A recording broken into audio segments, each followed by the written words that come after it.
Bismillahirrahmanirrahim. Assalamualaikum warahmatullahi wabarakatuh. Innal hamdalillah nahmaduhu wa nasta'inuhu wa nastaghfiruh wa na'udzu billahi min syururi anfusina wa min sayyiati a'malina. May yahdihillahu fala mudhillalah wa may yudlilhu fala hadiyalah. Wa asyhadu an la ilaha illallah wahdahu la syarikalah wa asyhadu anna Muhammadan abduhu wa rasuluh. Allahumma shalli ala nabiyyina Muhammad wa ala alihi wa man tabi'ahum bi ihsan ila yaumiddin.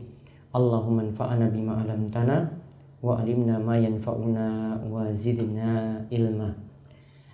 Alhamdulillah, para jamaah, Bapak Ibu sekalian yang semoga senantiasa dirahmati, diberkahi dan mendapatkan limpahan rahmat dari Allah Subhanahu wa taala. Kita bersyukur di kesempatan pagi hari ini Allah Subhanahu wa taala masih memberikan kita nikmat, kita diberikan kesehatan, diberikan umur panjang. Setelah beberapa bulan kami tidak hadir di sini, alhamdulillah kesempatan kali ini dimudahkan oleh Allah Subhanahu wa taala berjumpa lagi dengan majelis Ta'lim Al-Fadilah. Mudah-mudahan majelis ini senantiasa diberikan keistiqomahan dan mendapatkan limpahan berkah dari Allah Subhanahu wa taala. Baik, untuk pembahasan kita nanti ini dua materi yang berkaitan. Dahulu kita bahas Riyadhus Shalihin, namun yang terakhir kita bahas kalau tidak salah tentang adab-adab tidur. Namun saya lompat ke pembahasan yang lebih penting daripada itu, yaitu tentang kitab Iyadatul Marid, menjenguk orang sakit, sampai nantinya dalam masalah pengurusan jenazah. Ini disebutkan oleh Imam Nawawi dalam kitab Riyadhus Shalihin dari bab 144 tentang menjenguk orang sakit dan seterusnya. Setelah itu nanti kami tampilkan di slide ini tentang panduan ibadah bagi orang sakit. Ini sebenarnya yang di slide ini sedang dalam proses dibuatkan buku ya, namun belum selesai. Namun slide-nya ini sudah kami buatkan, nanti mudah-mudahan bisa membantu dan ini juga bisa dimanfaatkan dan bisa dikopi atau disebarluaskan. Baik, bisa dilihat di kitab Riyadhus Shalihin, kitab adab menjenguk orang sakit. Ada Bu Linda? Ada. Baik. Saya langsung sebutkan beberapa hadis. Di sini ada 6 hadis. Tapi yang panjang saya lompat. Kita baca 7 hadis sebenarnya. Satu hadis nomor 3 nanti kita lompat, kita baca semuanya. Nanti Mas Edi nanti bisa baca untuk hadis-hadisnya. Hadis sampai 7 yang nomor 3 enggak usah.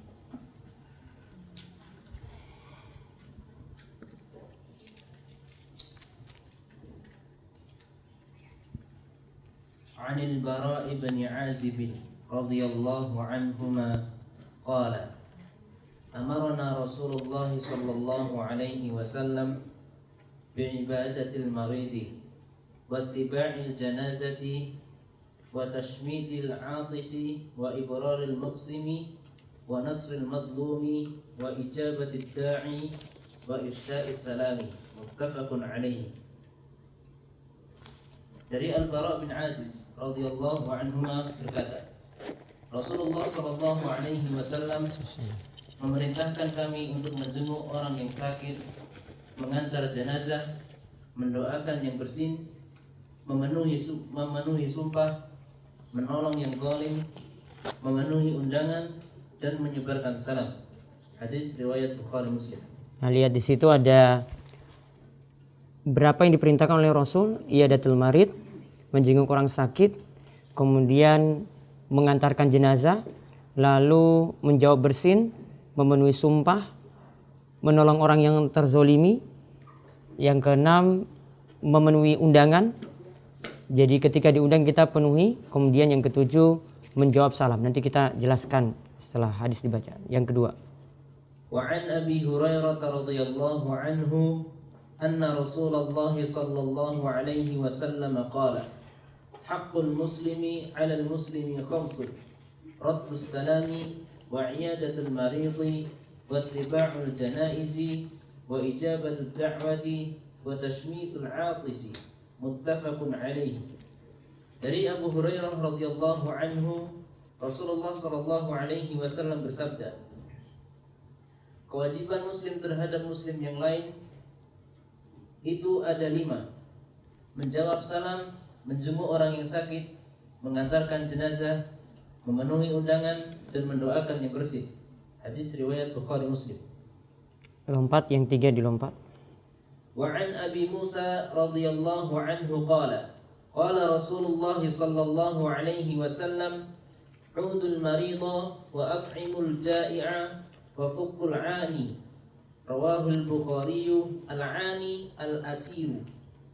Dari Abu Musa radhiyallahu anhu berkata, Rasulullah sallallahu alaihi wasallam bersabda, tengoklah orang yang sakit, berilah makan orang yang lapar, dan lepaskanlah tawanan. Hadis riwayat Bukhari. Al-'ani yaitu al-asir, yang berarti tawanan. Wa an Thauban radhiyallahu anhu 'anil Nabi sallallahu alaihi wasallam qala innal muslima idza da'a akhahu al-muslima lam Idza 'ada akhahu al-muslima lam yazal fi khurfatil jannati hatta yarji'a. Qila ya Rasulullah wa ma khurfatul jannati? Qala janaha. Rawahu Muslim. Dari Thauban radhiyallahu anhu meriwayatkan Nabi sallallahu alaihi wasallam bersabda, sesungguhnya seorang muslim apabila menjenguk saudaranya yang muslim, ia terus-menerus berada di antara buah-buahan surga sampai ia kembali. Kemudian ditanyakan, wahai Rasulullah, apakah itu buah-buahan surga? Beliau menjawab, yaitu buah-buahan yang telah dipetik. Hadis riwayat Muslim.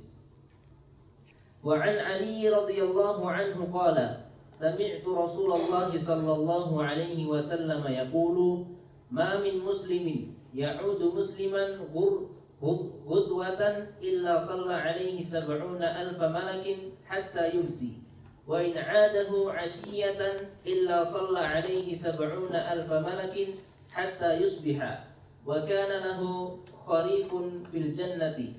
Rawahu Tirmidzi wa qala haditsun hasan.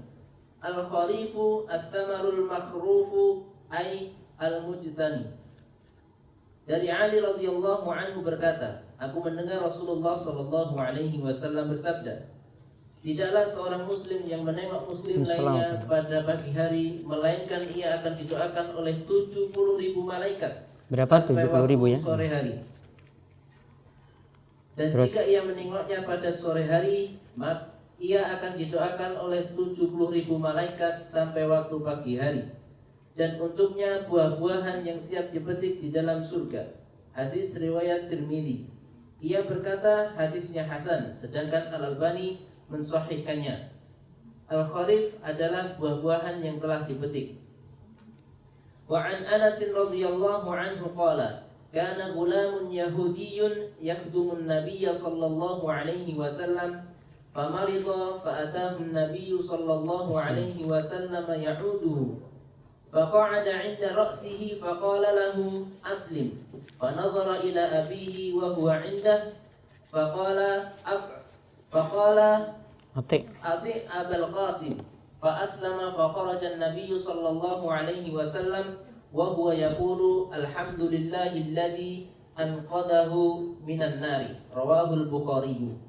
Dari Anas radhiyallahu anhu berkata, ada seorang pemuda Yahudi yang biasa melayani Nabi sallallahu alaihi wasallam.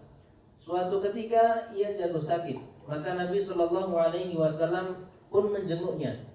Beliau lantas duduk di sisi kepalanya, kemudian berkata kepadanya, masuklah engkau ke dalam Islam. Maka pemuda itu pun melihat kepada ayahnya yang ada bersamanya.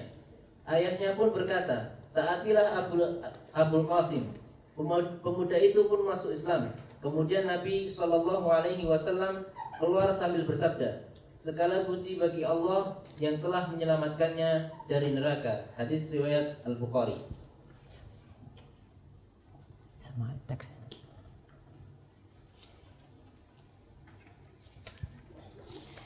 Baik, tadi dibacakan ada 6 hadis.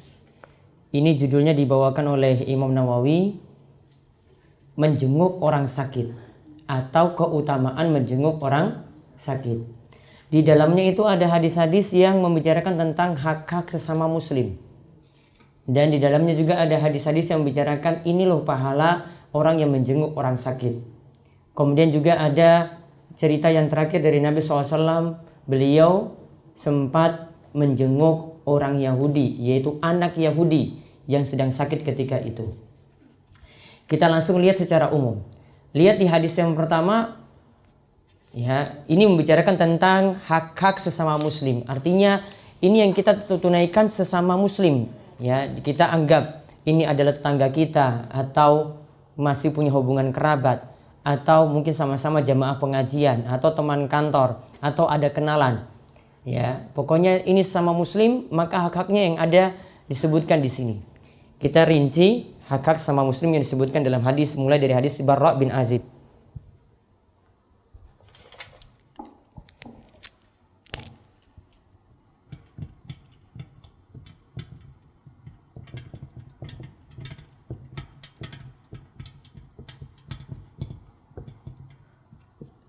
Hak-hak sesama muslim di sini disebutkan mulai dari iyadatil marid, menjenguk orang sakit.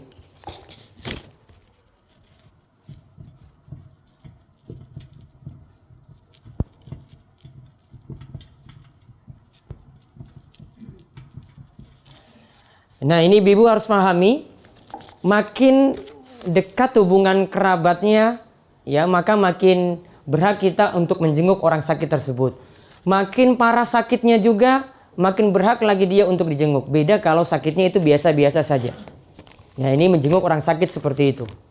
Nah, menjenguk orang sakit di sini nanti kita lihat bentuknya itu bukan hanya datang, kemudian ya tanya kabarnya, bukan hanya seperti itu. Nanti kalau lihat dari bab-bab setelahnya, ada juga syariat kita doakan orang sakit yang ada. Kita mendoakan dia. Jadi syariatnya itu macam-macam. Nanti kita akan lihat lebih lengkap pada bab-bab selanjutnya. Kemudian yang kedua, ittiba'ul janaiz, yaitu mengiringi jenazah.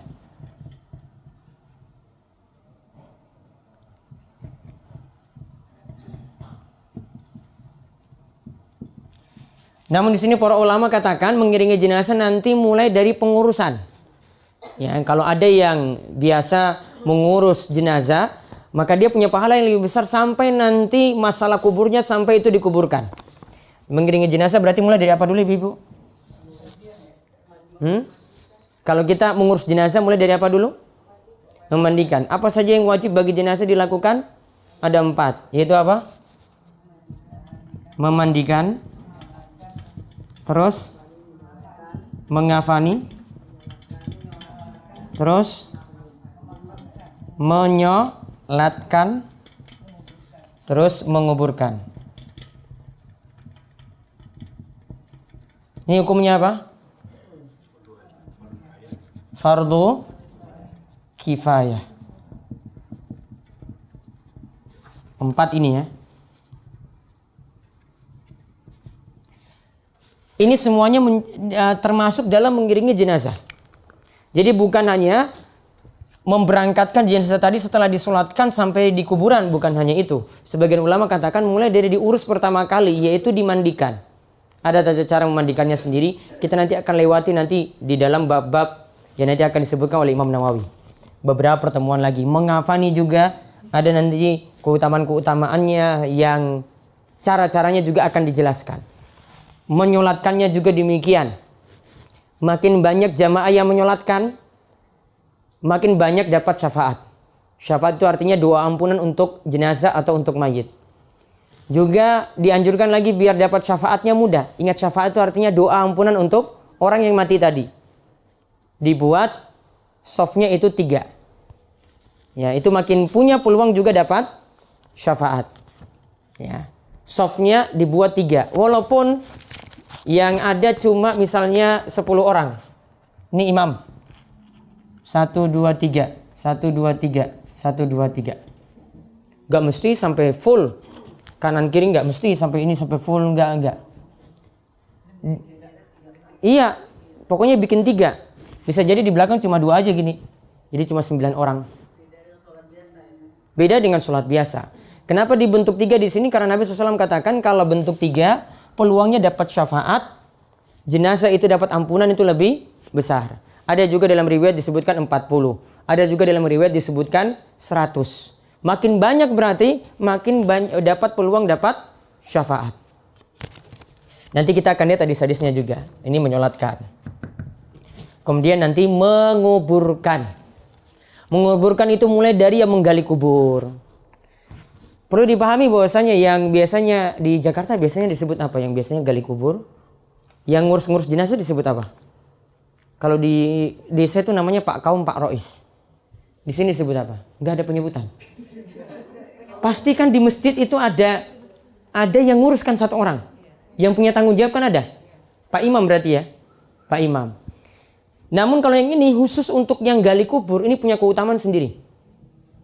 Kubur kalau digali, sampai kapan dipakai? Sampai nanti kan dibangkitkan kan, nanti pada hari kiamat kan. Ya toh? Berarti jenazah ini punya dia mengambil manfaat atau dia dapat manfaat dari kubur yang digali. Maka dalam satu riwayat disebutkan orang yang menggalikan kubur itu sudah nanam amal jariyah sampai hari kiamat selama kubur tadi itu dipakai. Saya nanti ada punya buku amal jariyah. Ada 12 amal jariyah saya sebutkan. Nanti ada ini. Yang kemarin dipromosikan 3 buku itu loh. Nanti ada. Ya. Paham ya? Tadi amal jariyahnya kenapa? Kalau tadi syafaat itu yang sholatkan. Yang sekarang yang gali kubur. Kuburnya kan dipakai terus kan? Sampai kapan dipakai? Ya selamanya kan?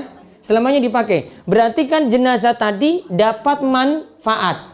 Selama dia memanfaatkannya, berarti orang yang gali itu siapa? 1 orang atau 2 orang atau 3 orang, semuanya mendapatkan amal jariyah sampai hari kiamat. Ini pekerjaan yang orang-orang mungkin bilang, wah itu cuma kayak gitu saja gali kubur kok. Itu malah amal jariyah loh. Walaupun dibayarkan, bayarnya belakangan. Dia sebenarnya niatannya bukan seperti itu. Dia niatannya kan bantu orang untuk punya kubur kan.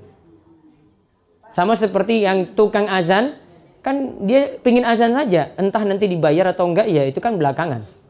Sebenarnya bukan tujuan pokoknya. Paham ini ya? Ini jadi amal jariyah.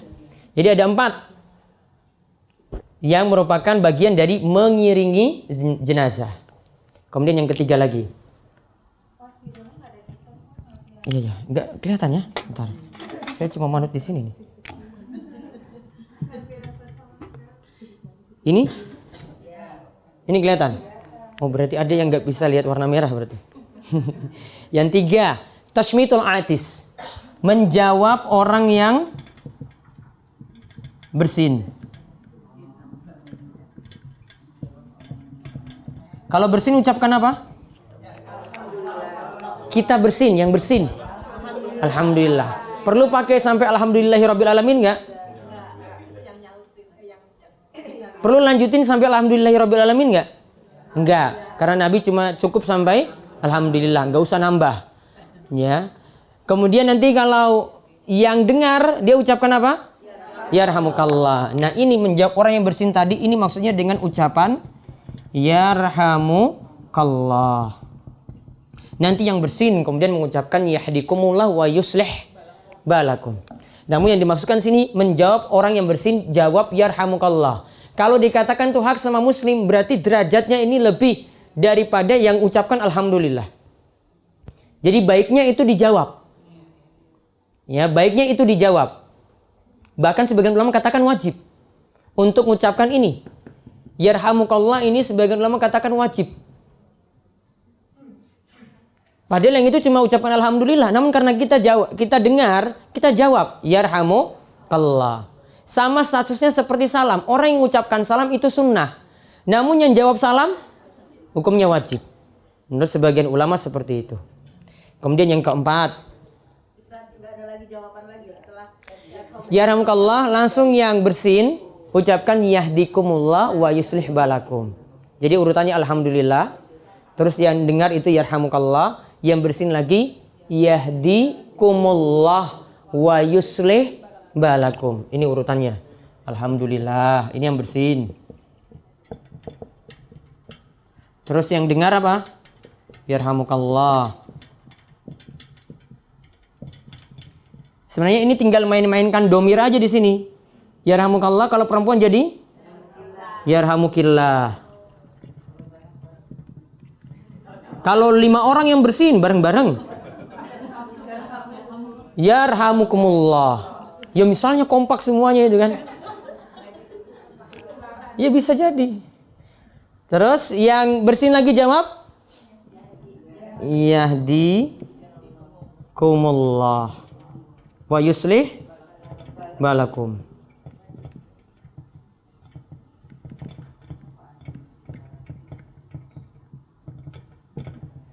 Semoga Allah memberi petunjuk kepadamu dan memperbaiki keadaanmu.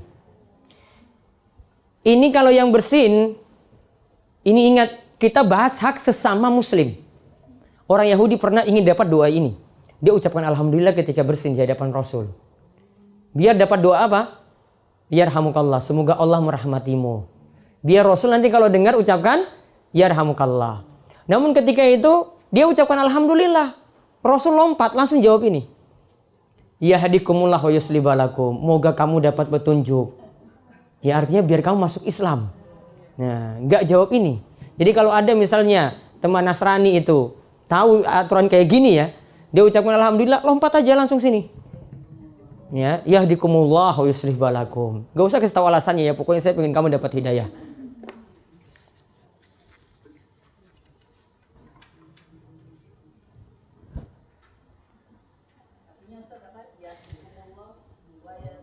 Kalau yarhamukallah, semoga Allah merahmatimu. Yahdikumullah wa yuslih balakum, semoga Allah memberi petunjuk padamu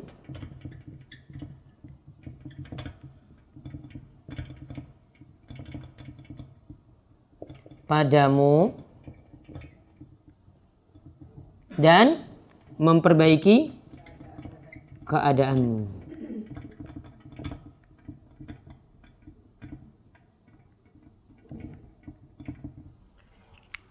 Padahal siapa yang bersin coba? Doa ini pantas untuk siapa sebenarnya? Siapa yang sakit? Ini kan yang bersin kan, yang dia ucapkan kepada orang yang dengar kan? Harusnya kan harusnya dia yang baca. Maaf, harusnya orang lain yang baca untuk dirinya kan? Karena doa yang kita ucapkan untuk orang lain, kita dapat juga sama. Doa yang kita ucapkan pada orang lain, kita juga dapatnya sama. Kan malaikat nanti akan mengaminkan doa kita kalau kita doakan orang lain.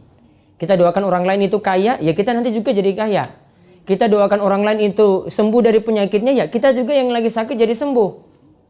Ya, jadi malaikat itu akan aminkan, amin amin walaka bimislin. Amin amin, engkau juga dapat yang semisalnya. Jadi enak sekali doa itu, sudah gratis doanya, dapat bagian lagi. Ya, doa kan nggak pakai bayar kan? Iya.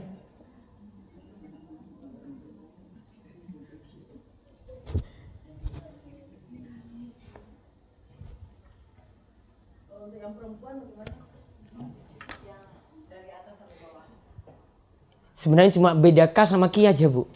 Ya, K ini laki-laki, Ki itu perempuan. Yang ini yahdikumullah wa yuslih balakum, laki-laki dan perempuan sama. Iya. Harokatnya cuma gini, yang tadi.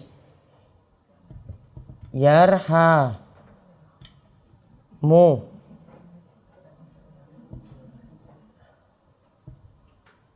Maaf. Yarhamukallah. Yang satu yarhamu killah.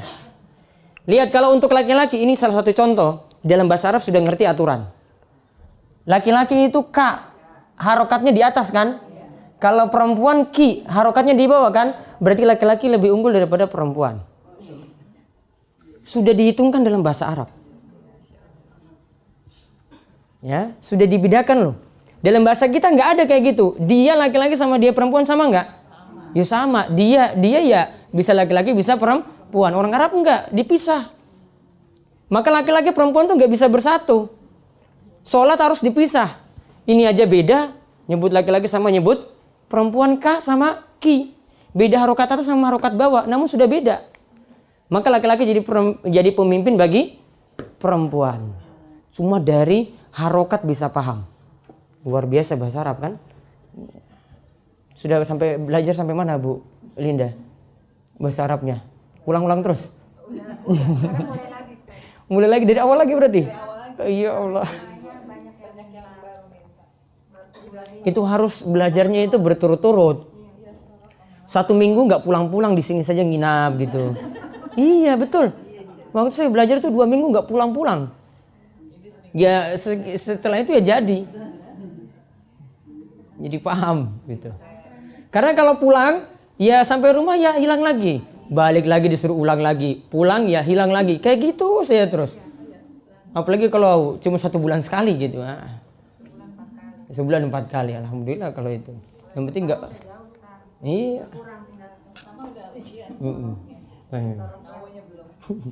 Sudah berapa itu? 3. Yang keempat sekarang hak-hak sama muslim. Tadi sudah menjawab orang yang bersin. Yang keempat, memenuhi sumpah.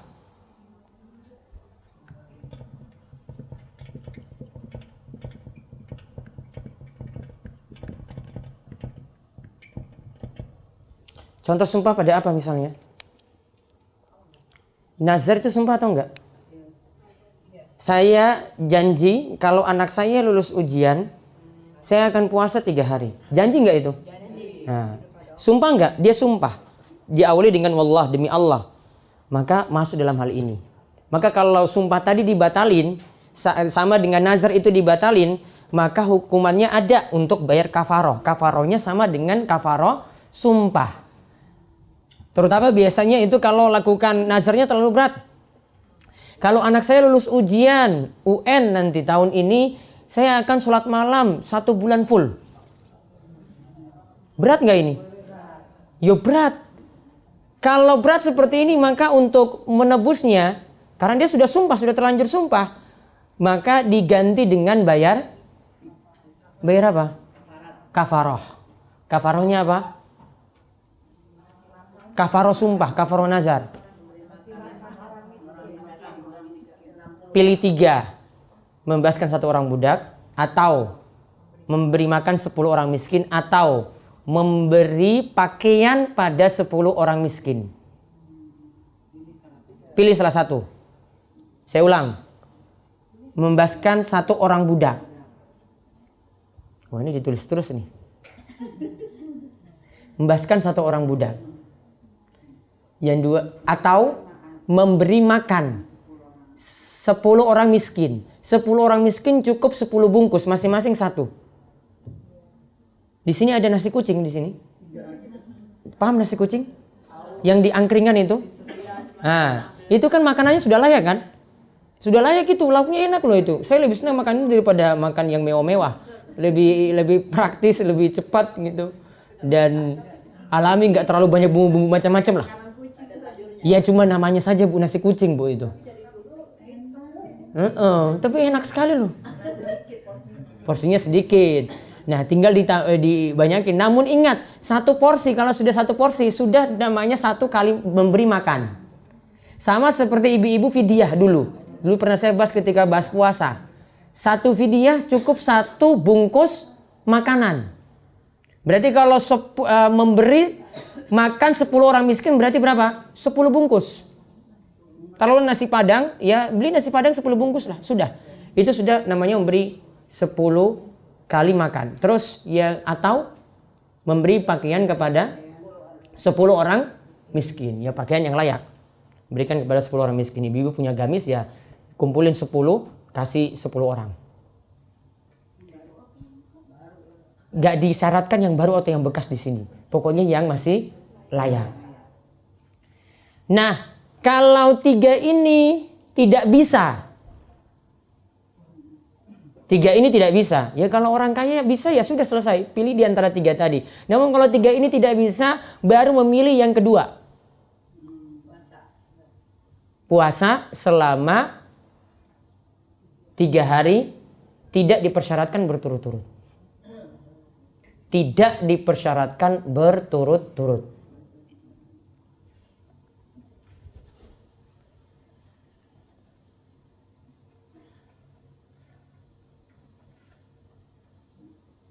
Sudah? Jadi kalau ada yang punya nazar, nazarnya berat tadi. Saya kalau anak saya lulus ujian UN, saya akan sholat malam 1 bulan berturut-turut. Ternyata cuma 2 malam, malam ketiga, 4, 5 tidur terus. Kan tadi bilang 1 bulan kan? 1 bulan ya berarti harus berturut-turut. Nah kalau ini tidak bisa, maka langsung tunaikan kafaroh. Pilih 3 dulu yang tadi. Kalau tidak mampu maka berpuasa 3 hari, tidak dipersyaratkan berturut-turut. Kemudian yang kelima, hak sama muslim lagi. Wa nasril mazlum. Menolong ya, orang yang mazlum. Mazlum itu orang yang dizolimi.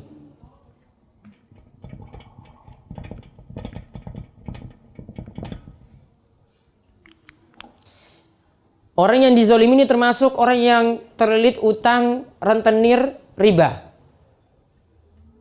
Dizolimi enggak itu? Utangnya dari 1 juta bisa berkembang sampai 10 juta. Ya. Dan ini kebanyakan kasus itu seperti itu. Ya banyak yang akhirnya stres, banyak itu yang bahkan ujung-ujungnya gantung diri. Ya, akibatnya itu karena rentenir, bank pelecit dan semacam itu. Kalau menolongnya maka termasuk juga itu hak sama muslim. Jadi kita tunaikan. Kemudian yang ke-6, memenuhi undangan. Yang wajib itu undangan walimahan, undangan nikah.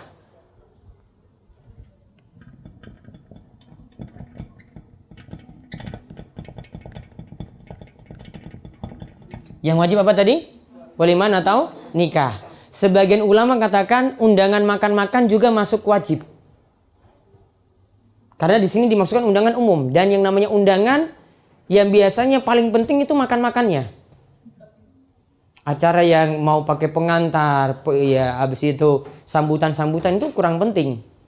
Namun kalau acara makan-makannya tidak didatangi, itu biasanya tuan rumah jadi pusing. Wah ini kok saya sudah siapkan 200 undangan, kok yang datang cuma 50. Makanan ini bagaimana ini saya mau ini. Makanya di sini dikatakan ini hak. Kalau kita mampu untuk memenuhi undangan tadi, maka penuhilah undangan tersebut. Mayoritas ulama atau bahkan sebagian ulama itu katakan hukumnya wajib memenuhi undangan tadi, undangan walimah nikah. Nikah.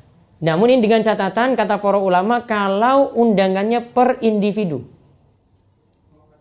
bukan per kelompok.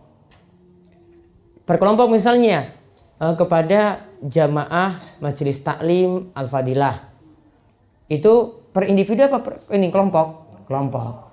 Maka ini cukup sebagian memenuhinya saja sudah terpenuhi. Enggak semuanya mesti datang. Ya, enggak semuanya yang jadi jamaah itu mesti datang. Namun kalau langsung tunjuk si A ditulis namanya, maka jadi wajib untuk dirinya saja, tidak bisa diwakilkan kecuali kalau dia ada uzur, dia menyampaikan alasan, mohon maaf saya sudah ada acara, saya tidak bisa hadir, saya tidak bisa memenuhi undangan tersebut. Yang ketujuh, ifsya'us salam, menjawab atau menebarkan salam.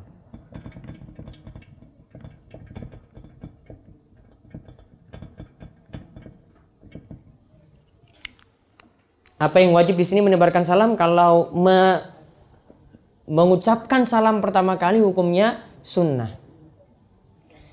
Sedangkan menjawabnya hukumnya wajib. Ya. Dan kita diperintahkan wa idza huyyitum bi tahiyatin fahayyu bi ahsana minha aw rudduha. Jika kalian diberikan penghormatan yaitu salam, balaslah dengan yang lebih baik. Assalamualaikum yang lebih baiknya apa? Waalaikumsalam warahmatullah atau wabarakatuh tambah lagi. Dapatnya 30. Atau balaslah dengan yang semisal. Kalau dia ucapkan assalamualaikum, kita juga jawab waalaikumsalam. Itu sudah dianggap jawab. Namun gak imbang kalau dia ucapkan lengkap. Assalamualaikum warahmatullahi wabarakatuh, kita cuma jawab waalaikumsalam. Karena gak sama. Gak lebih baik juga. Ya, minimal itu kita jawab dengan yang sama. Jadi ada 7 hak dulu di sini, yang hadis-hadis berikutnya hampir sama dengan ini. Kita cukupkan dulu untuk hak-hak sama muslim sampai di situ. Ada yang tanyakan dulu ini? Nanti pertemuan berikutnya baru bahas rinci lagi, hadis-hadis berikutnya masih ada. Satu hadis ini yang menunjukkan keutamaan menjenguk orang sakit yang paling besar keutamaannya. Lihat di hadis yang tadi nomor 6 sampai kalau dia menjenguk orang sakit pada pagi hari, maka akan didoakan oleh 70.000 malaikat sampai sore. Ini jenguk pagi hari jam 9. Biasanya jam 10 lah kalau untuk jenguk itu buka ya. Waktu besok itu buka jam 10. Maka didoakan sampai sore.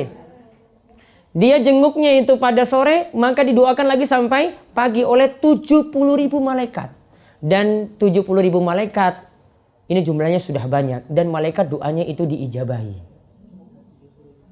Ya, malaikat itu doanya diijabahi. Nah, pasiennya tidak mesti orang muslim. Kalau kita lihat tadi orang Yahudi gimana tadi? Dijenguk nggak oleh Nabi SAW tadi? Dijenguk. Namun Nabi SAW punya tujuan. Apa punya tujuan tadi di situ? Ngajak anak Yahudi ini masih anak-anak, ngajak anak Yahudi ini untuk masuk Islam. Jadi ada tujuan. Maka saran saya kalau untuk yang non muslim, cukup keluarga dekat sajalah yang jenguk. Gak mesti semua. Ya, gak mesti semua. Ya, atau teman dekat seperti itu yang punya hubungan-hubungan saja. Kalau yang jauh-jauh gak usah. Nah, sampai di situ sekarang kita lihat ada lagi. Kalau anak kecil yang bersin gimana? Anak kecil yang bersin. Saya pernah lihat riwayatnya, kita nggak mesti bacain alhamdulillah, tapi anaknya kita bacain ada ininya juga, ada doanya. Wallahu a'lam. Setahu saya kalau ada yang tidak, ini dari perkataan Imam Nawawi, ada yang tidak membaca alhamdulillah kalau dia bersin, kita yang langsung balas alhamdulillah. Tujuannya apa? Biar anak itu atau orang yang bersin itu mengucapkan alhamdulillah, bentuk pengajaran. Kalau riwayat tadi saya belum paham. Okay. Anak kecil misalnya dia sudah ngerti ya, sudah paham ya, dia lupa ucapkan alhamdulillah, kita bilang alhamdulillah. Biar nanti dia ucapkan alhamdulillah, terus kita nanti jawab yarhamukallah. Anak bayi, nah itu baru nggak masuk kayaknya. Nggak harus. Cukup yang sudah bisa untuk nangkap atau bisa memahami. Ya. Nah itu baru ya kita doakan mudah-mudahan Allah menyembuhkan penyakitmu. Ucapkan syafakallah. Semoga cepat sembuh. Karena sudah lebih daripada 3 kali itu bukan flu lagi, flu biasa. Itu sudah sakit berarti. Nanti ada adab-adabnya nanti juga diajari. Dia mungkin cuma sampai 3 kali. Cukup. Oh kalau sudah lebih berarti enggak. Oh berarti saya sakit ini. Sudah lebih daripada itu. Iya. Sudah? Biar yang ini saya bahas karena ini pembahasannya agak lengkap. Ini mencakup ibadah sholat, bersuci, sholat sampai pada puasa. Kita sampai di mana saja nanti baru berhenti. Ya, nanti pelan-pelan. Ini mau di copy pun bisa ini, yang file di depan. Judulnya Panduan Ibadah Bagi Orang Sakit. Ini saya pernah bahas di rumah sakit Dr. Sutomo di Surabaya, di depan dokter-dokter. Jadi ini sebenarnya untuk pasien. Nanti ada lagi untuk ahli medisnya juga ada. Ya, untuk orang sakit ini. Yang perlu dipahami yang pertama, ini sebagai hiburan bagi yang sakit, bahwasanya ibadah yang dia lakukan, sakit yang dia alami, kalau dia itu mau sabar, maka semuanya itu akan berbuah pahala dan akan menghapuskan dosa. Karena kata Nabi SAW di sini, mayusibul muslim, tidaklah seorang muslim itu tertimpa min nasobin wala wasobin wala hammin wala husnin wala adha wala ghammin hatta syaukati yushakuha illa kafarallahu biha min khatayahu. tidaklah seorang muslim mengalami rasa capek, termasuk juga rasa capek yang ngurus rumah, ngurus anak, ya, atau mengalami rasa sakit terus menerus, sakitnya nggak kunjung sembuh, atau punya kekhawatiran yang besar. Wah, ini kalau suami saya pergi keluar kota ini bagaimana. Rasa khawatirnya besar sekali. Atau rasa sedih karena tertimpa musibah misalnya. Atau bahaya yang menerpanya. Atau kesusahan. Sampai ada duri yang menusuk kakinya. Lalu dijawab oleh Nabi SAW terakhir, itu semua akan menghapuskan setiap dosa-dosa dari orang yang mengalami musibah semacam tadi. Padahal ini musibah ringan. Apalagi kalau mengalami penyakit yang berat. Nah, ini para ulama berbeda pendapat. Ada yang katakan itu cuma dosa kecil saja, namun kita berharap dosa besar juga diampuni. Nah, ini salah satu rahasia, kita diperintahkan ibadah itu kapanpun meskipun sakit juga tetap ibadah. Sebisa mungkin jaga ibadah. Rahasianya di hadis ini. Tulis hadisnya ini. Ini ingat baik-baik, ini hadis umum dan dipakai bukan hanya ketika keadaan sakit, keadaan apapun. Tadi rahasia, tetap ibadah kala sakit. Iza maridul abdu au safara kutiba lahu mislu makana ya'malu mukiman sahihan. Jika ada hamba yang sakit atau melakukan safar, yaitu perjalanan jauh, maka ia dicatat pahala sebagaimana kebiasaan dia ketika mukim dan ketika sehat. Hadisnya riwayat Bukhari.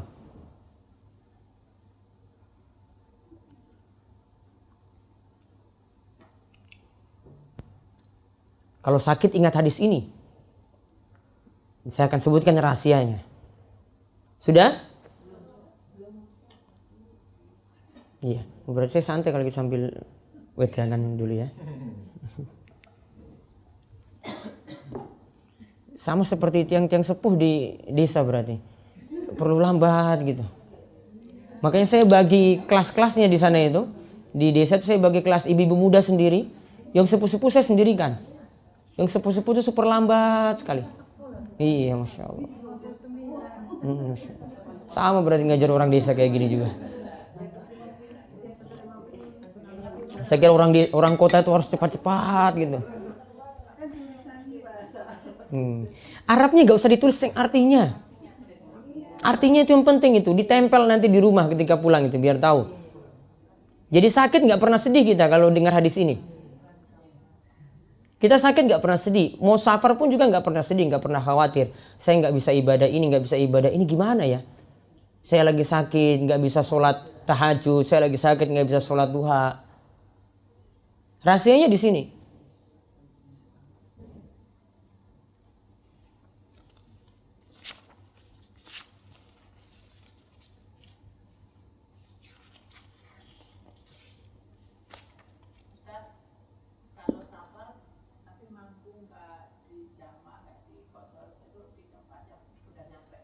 Nah, itu masalahnya kita sudah mampir. Kalau yang para ulama katakan kita qashar jamaah terus itu semuanya sepakat nanti ketika dalam perjalanan. Kalau misalnya ibu datang ke Jogja, berarti kan sudah nginap di hotel macam-macam seperti itu.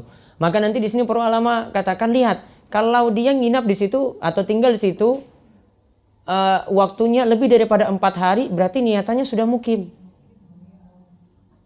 4 hari, lebih daripada 4 hari. Kalau cuma 4 hari atau kurang, berarti masih musafir. Namun musafirnya musafir nazil, musafir mampir.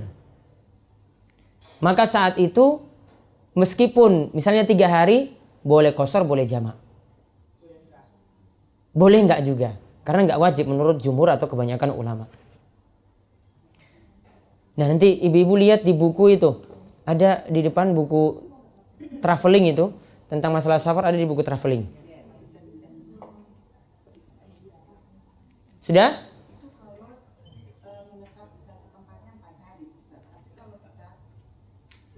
Nah, pindah-pindah berarti semuanya safar semuanya. Nah, sekarang lihat rahasianya apa orang yang sakit di sini. Kalau ibu-ibu ya, atau bapak-bapak yang hadir, jamaah yang hadir, ibadahnya itu rutin. Catatan yang pertama, ibadahnya itu rutin. Yang pertama rutin dulu. Tahajudnya rutin. Duhanya rutin. Rawatibnya rutin. Puasa sunnahnya rutin. Ya. Namun karena ada uzur. Uzurnya apa? Sakit. Uzurnya apa lagi? Safar. Maka amalan-amalan yang rutin tadi tetap kita dapat pahala juga meskipun tidak melakukannya, atau yang kita lakukan itu kurang dari biasanya. Catatannya kalau ada apa tadi? Uzur. Contoh. Ini kaidahnya, ini sudah catat hadisnya. Kesimpulannya itu ini, catat kaidahnya. Siapa saja yang terhalangi dari ibadah karena uzur, maka ia tetap mendapatkan pahala asalkan rutin dalam ibadah. Ingat kalimat rutinnya. Rutin aja itu yang penting. Gak mesti banyak-banyak.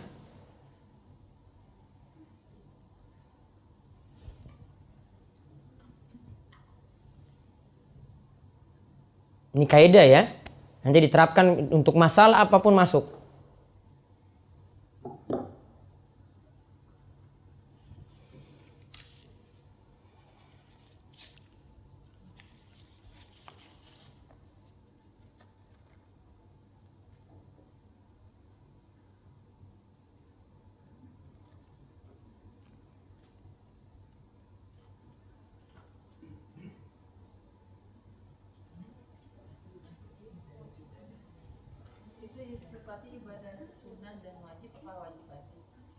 Saya terangkan habis ini.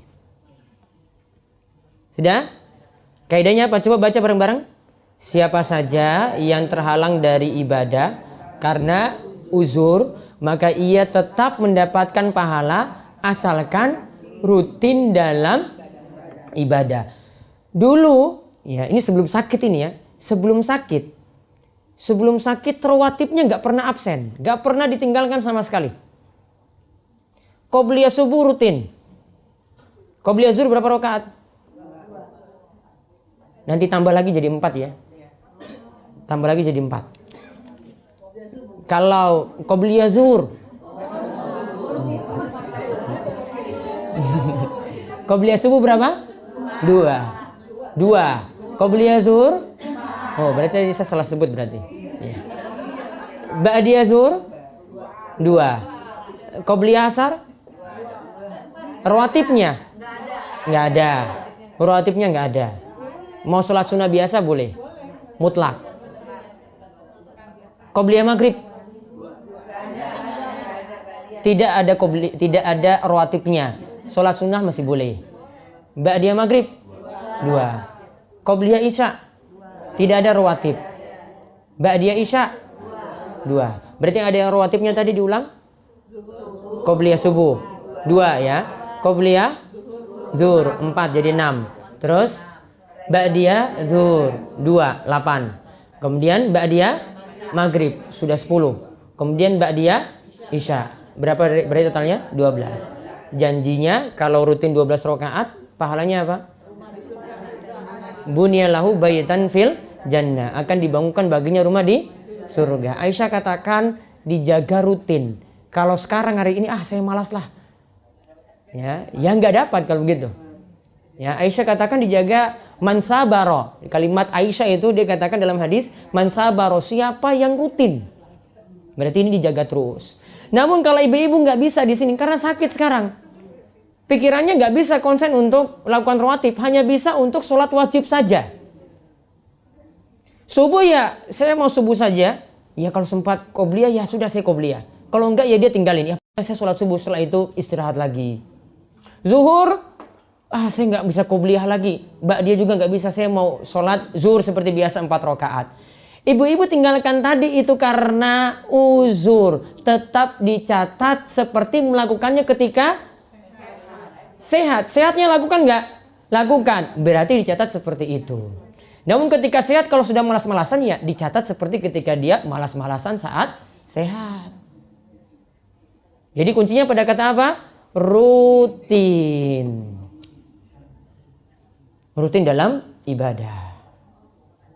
Jadi lebih enak itu dijaga rutin. Walaupun cuma sholat malam, sudahlah saya sholat malam ya tahajudnya 2 rakaat. Ya, aduh ini sudah mau mepet subuh cuma dapat 1 rakaat. Masya Allah itu sudah kalau dijaga rutin tiap malam itu sudah luar biasa sekali.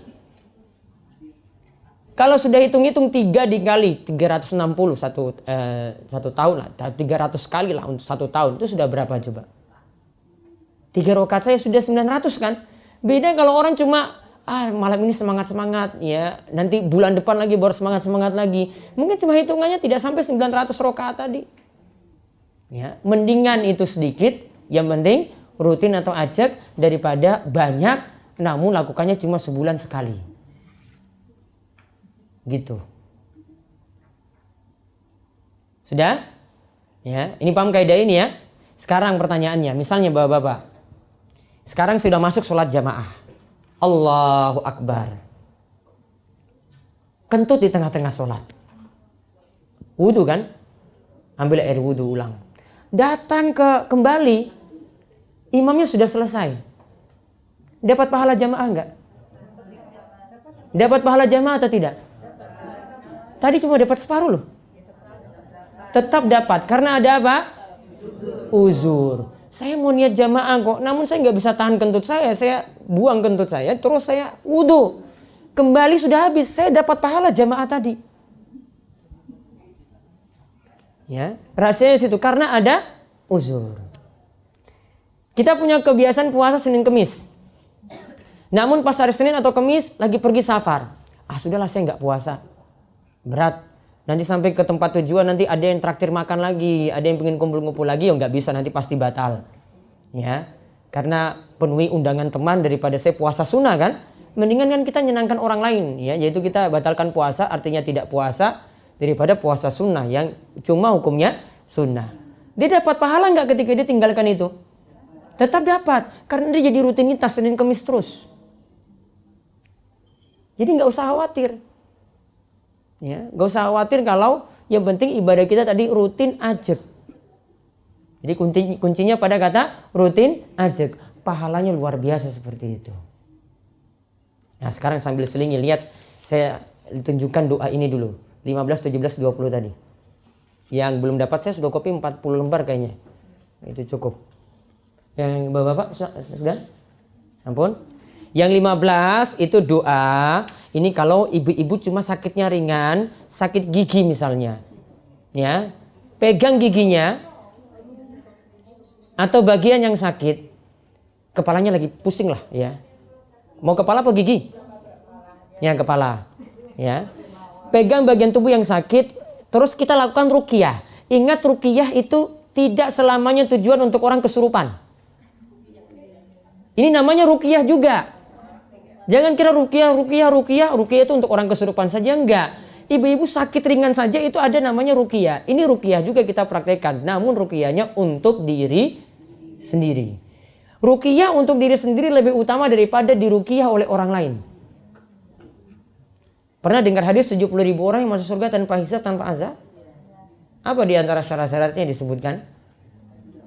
Dia tidak meminta di ruqyah. Artinya kalau minta di ruqyah karena keyakinannya, wah ini apalagi kiai sakti yang ngobati saya ini, saya yakin sangat ampuh sekali kalau dia itu baca-bacakan ruqyahnya. Ketergantungannya bukan pada Allah lagi berkurang, namun ketergantungannya pada kiai tadi atau orang pintar tadi. Maka keutamaannya lebih bagus meruqyah diri sendiri. Ini diantara bacaan ringan. Caranya lihat, pegang bagian yang sakit. Baca bismillah 3 kali. Bismillah, bismillah, bismillah. Lalu baca yang di bawahnya. A'udzubillahi wa qudratihi min syarri ma ajidu wa uhadzir. Diulang sampai 7 kali. Diulang. A'udzubillahi wa qudratihi min syarri ma ajidu wa uhadzir. A'udzubillahi wa qudratihi min syarri ma ajidu wa uhadzir. A'udzu billahi wa qudratihi min syarri ma ajidu wa uhadzir. 5. A'udzu billahi wa qudratihi min syarri ma ajidu wa uhadzir. 6. A'udzu billahi wa qudratihi min syarri ma ajidu wa uhadzir. 7. a'udzubillahi wa qudratihi min syarri ma ajidu wa uhadir. Pagi sakit, kamu pegang. Belum sembuh ya, kalau parah ya berobat, Bu. Nggak cukup dengan ini memperingan saja. Ya, agak menghibur ibu-ibu loh kalau ini. Wah, saya baca ini lagi lebih tenang. Akhirnya karena hati tenang, tersugesti, akhirnya yang sakit tadi ya seolah-olah tidak ada lagi dalam pikiran. Kemudian ini yang 15, yang 17. 17 apa judulnya? Doa agar diberi kesehatan. Cuaca seperti ini, dingin seperti ini, wah ini kayaknya mau flu ini. Segera baca doa ini. Ya, mau baca kapanpun boleh, nggak ada waktu khusus, nggak ada waktu khusus. Habis sholat 5 waktu boleh, ketika sujud juga boleh, antara azan dan iqamah juga boleh, di sepertiga malam terakhir juga boleh. Ketika turun hujan, waktu terkabulnya doa enggak? Ketika turun hujan, iya. Ya, itu juga boleh. Saat buka puasa, puasa sunnah pun juga boleh. Coba lihat doanya, kita baca. Allahumma inni a'udzubika min zawali ni'matik wa tahawuli afiyatik wa fujaati niqmatik wa jami'i sakhatik. Diulang. Allahumma inni a'udzubika min zawali ni'matik wa tahawuli afiyatik wa fujaati niqmatik wa jami'i sakhatik. Baca artinya di bawah. Ya Allah, sesungguhnya aku berlindung kepadamu dari hilangnya kenikmatan yang telah Engkau berikan, dari berubahnya kesehatan yang telah Engkau anugerahkan, dari siksamu yang datang secara tiba-tiba, dan dari segala kemurkaanmu. Ada 4. Dari hilangnya nikmat, dari berubah sehat jadi sakit, dari siksa atau musibah yang datang tiba-tiba. Kok tiba-tiba datang angin kencang? Ini juga doanya di sini. Kok tiba-tiba itu gempa? Doanya juga di sini. Kok tiba-tiba ada pohon yang tumbang, kena rumah? Ya, biar kita nggak kena, baca juga doa ini. Ya, itu kan tiba-tiba kan datang, nggak pakai rencana-rencana loh itu. Ya, wa fujaati nikmatik. Ini bacanya itu nikmah, bukan nikmat. Kalau nikmat itu baik. Kalau nikah pakai qaf, nikah jadi musibah. Cuma beda loh ini, beda ain sama qaf. Nikmat dengan nikmah. Ya, yang satu pakai ain, nikmat. Yang satu pakai qaf, nikmah. Wa jami'i sakhatik, dan dari segala murkamu ya Allah. Itu dihafalkan juga. Itu sambil masak di rumah bisa sambil hafalkan doa-doa tadi itu. Ini di desa ini sambil mereka pergi ke sawah, mereka bawa kertas ini loh. Karena minggu depannya saya suruh hafal. Kalau nggak hafal, awas saya ujiankan lagi nanti. Jadi ini warga desa ini sambil masak mereka nyapu juga bawa ini. Sambil ke alas, sambil ke sawah itu bawa ini. Karena minggu depan ada ujian. Ini untung nggak ada ujian di sini. Kalau ada ujian saya tes satu-satu nanti. Yang ke-20, doa ketika melihat yang lain tertimpa musibah. Musibah di sini ibu-ibu bisa musibah dalam agama maupun musibah dunia. Lihat ada yang kena penyakit misalnya stroke. Kita kan nggak pengen seperti itu kan? Nah, baca doa ini biar tidak kita tidak terkena yang sama. Ada yang ya ini punya penyakit kulit, kalau disebutkan oleh Syekh Abdurrahman bin Abdurrahim Al-Mubarakfuri, dia katakan termasuk juga ada yang dari sisi fisiknya itu kurang bagus. Kita membaca doa ini juga biar tidak terkena yang sama. Ada juga musibah dalam agama. Musibah dalam agama itu orang ada yang jatuh dalam maksiat. Dulu orang soleh jatuh dalam maksiat. Dulu orang yang kenal agama jatuh dalam bid'ah. Dulu ada orang yang sangat kita kenal itu datang rajin di pengajian namun murtad. Biar tidak kena seperti itu, baca doa ini. Namun doa ini nanti dibaca, saya diberi catatan kaki karena nggak muat, saya tulis kecil di bawah itu. Abu Ja'far bin Ali itu katakan, kalau baca doa ini karena kalimatnya itu akan nyebut orang lain, jangan sampai orang lain itu dengar. Jangan sampai yang kena musibah itu dengar. Coba dibaca bacaannya. Sama-sama. Alhamdulillahilladzi afani mimma btalaka bihi wa faddalani ala katsirim mimman khalaqa tafdila. Diulang. Alhamdulillahilladzi afani mimma btalaka bihi wa faddalani ala katsirim mimman khalaqa tafdila. Coba baca artinya di bawah. Segala puji bagi Allah yang telah menyelamatkan aku dari musibah yang menimpamu dan benar-benar memuliakanku dari makhluk lainnya. Kan ada sebut orang lain. Coba kalau baca ini di depannya coba. Kira-kira apa artinya? Ngecek berarti kan? Kamu kena ini ya. Kita baca kayak gini depan dia. Wah, orang lain tuh dengar nanti, wah ngecek saya sekali ini, berarti merendahkan saya sekali seperti ini. Ya. Maka tadi dikatakan bacanya itu lirih. Tidak didengar oleh orang yang lain yang kena musibah. Jadi dalam ya cukup dengan dalam bibir kita saja kita baca ini. Alhamdulillahilladzi afani mimma btalaka bihi wa faddalani ala katsirin mimman khalaqa tafdila. Ini termasuk juga kalau ada yang jadi dokter, perawat, penting baca doa ini. Kenapa penting? Setiap hari ketemu orang sakit terus. Iya kan? Setiap hari ketemu orang sakit terus, maka dia baca seperti itu. Sudah? Nah, sekarang lanjut. Kaidah tadi sudah paham ya? Kaidah tadi, siapa saja yang terhalang dari ibadah karena uzur, maka ia tetap mendapatkan pahala asalkan rutin dalam ibadah. Sekarang kita lihat bersuci bagi orang sakit. Langsung masuk berikutnya. Kaidah lagi, ibadah orang sakit itu sesuai kemampuan. Jadi nggak dipaksa mau sempurna seperti orang yang sehat, tidak. Ibadah orang sakit itu sesuai kemampuan.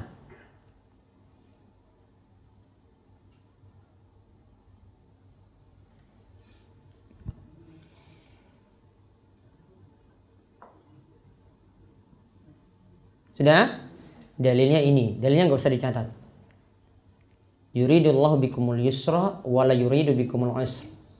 Ini ayat Al-Baqarah 185. Allah menginginkan bagi kalian kemudahan dan tidak menginginkan bagi kalian kesulitan. Sedangkan yang di bawah itu hadis. Wa iza amartukum bi amrin fa'tu minhu mastata'tum. Jika kalian diperintahkan sesuatu, maka lakukanlah semampu kalian. Ini untuk perintah. Jadi bagaimana kita sholat, kalau kondisi kita sulit, lakukan semampu kita. Kalau puasa, kita tuh dalam keadaan sakit, lakukan semampu kita. Sama juga nanti ya untuk ibadah-ibadah apapun, kalau itu adalah perintah. Namun kalau maksiat, ini kaidah ini tidak berlaku. Kalau maksiat, Nabi SAW itu katakan, wa ma nahaitukum anhu fajtanibuhu, dan apa yang dilarang bagi kalian jauhilah. Tidak dikatakan semampu kalian. Beda. Kalau untuk ibadah, perintah, lakukanlah semampu kalian. Namun kalau untuk maksiat, Allah katakan pokoknya tinggalkan. Tidak ada pakai kata di situ, tidak pakai kalimat semampu kita. Jadi kalau orang sakit, ibadahnya bagaimana? Ya sesuai dengan kemampuan yang dia miliki. Kalau nggak mampu berdiri, nanti beralih pada keadaan duduk dan seterusnya. Sudah ini?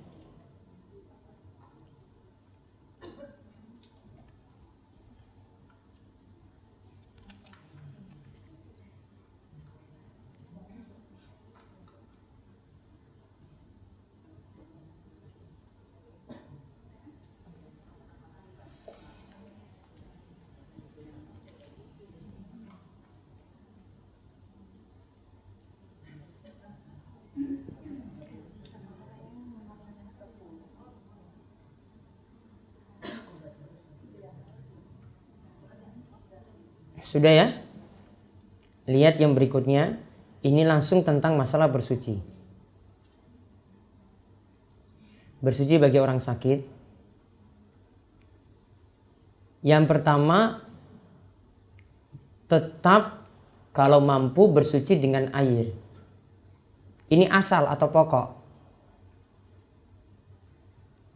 Yang kedua, jika tidak ada air atau tidak mampu menggunakan air, beralih pada tayamum. Yang ketiga, jika tidak mampu bersuci sendiri, orang lain boleh membantu.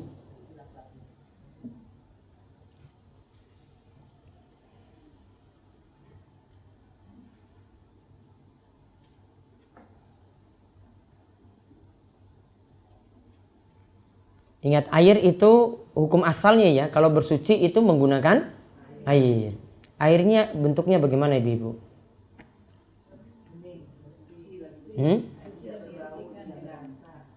Boleh nggak pakai air sabun? Saya wudhu pakai air sabun. Kenapa tidak boleh? Hah? Masih suci nggak? Air sabun masih suci atau tidak? Nih, kenapa tidak boleh? Ya?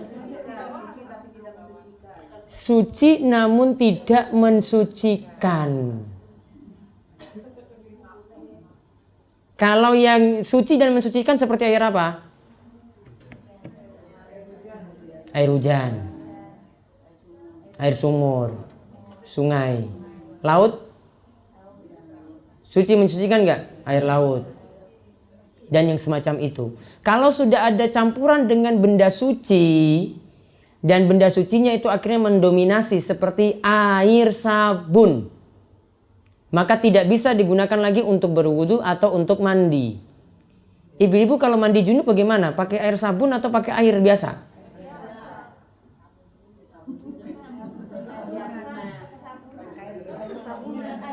Kembali ke tadi coba, airnya pakai air apa? Air mutlak ya. Istilahnya itu air mutlak ya. Bukan pakai air sabun. Berarti kalau wudhu tidak boleh pakai air sabun, mandi junub loh.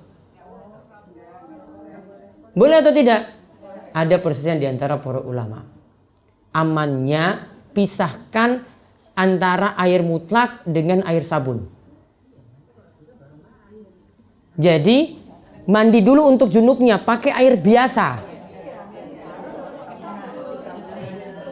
Tapi niatkan dulu untuk mandi junub. Ya, baru kalau ini sudah selesai sampai kaki, baru ambil air lagi, pakai sabun, pakai sampo, kemudian diguyur lagi.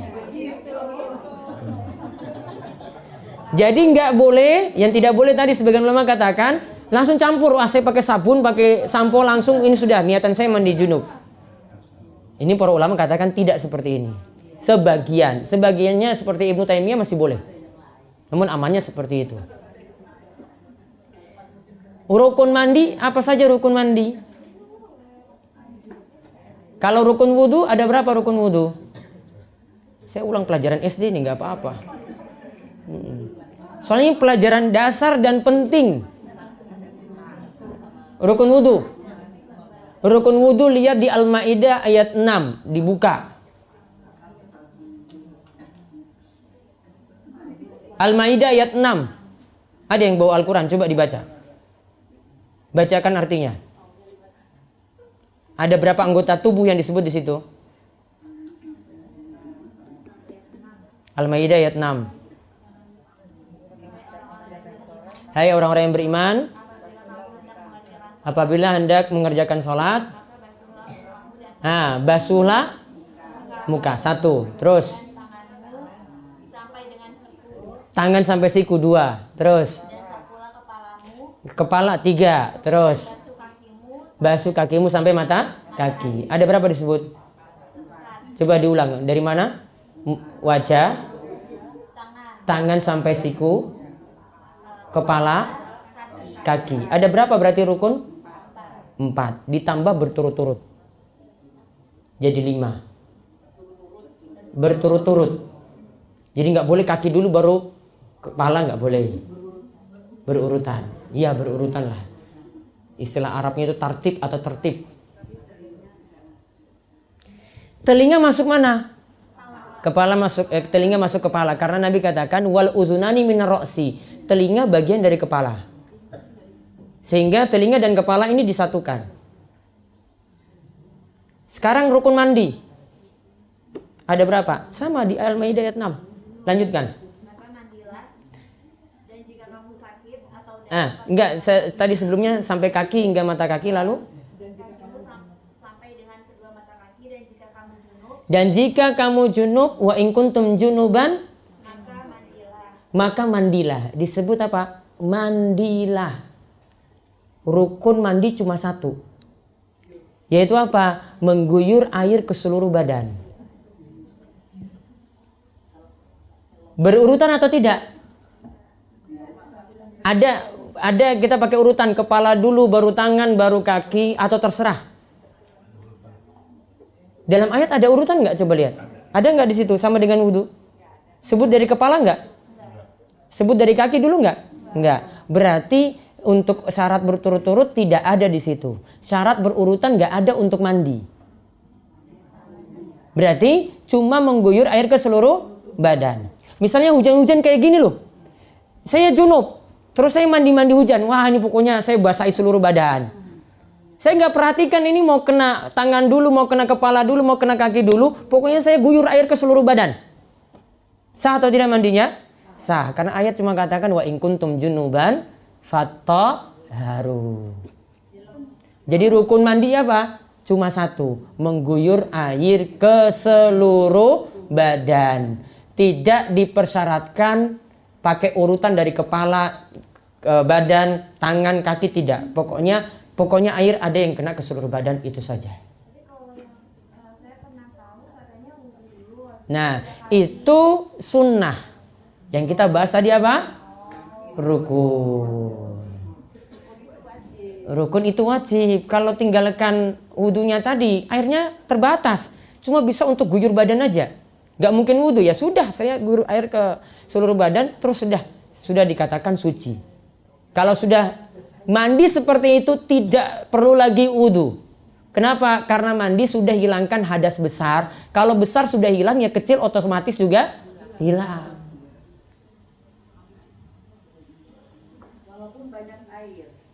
Walaupun banyak air. Ingat, kalau sekedar penuhi rukun ini cuma sekedar penuhi wajib. Sama seperti ibu-ibu sholat. Itu kalau penuhi rukun ya berarti cuma 13 rukun sholat. Ya, pokoknya saya sholat asal baca Al-Fatihah, surat pendek nggak usah. Allahu Akbar, ruku. Ya, bangkit lagi, samiallahu liman hamidah, sujud, bangkit lagi, duduk antara dua sujud. Penuhi sampai 13 rukun. Dalam mazhab Syafi'i 13 rukun ya. Dulu di pelajaran SD itu loh, 13 rukun.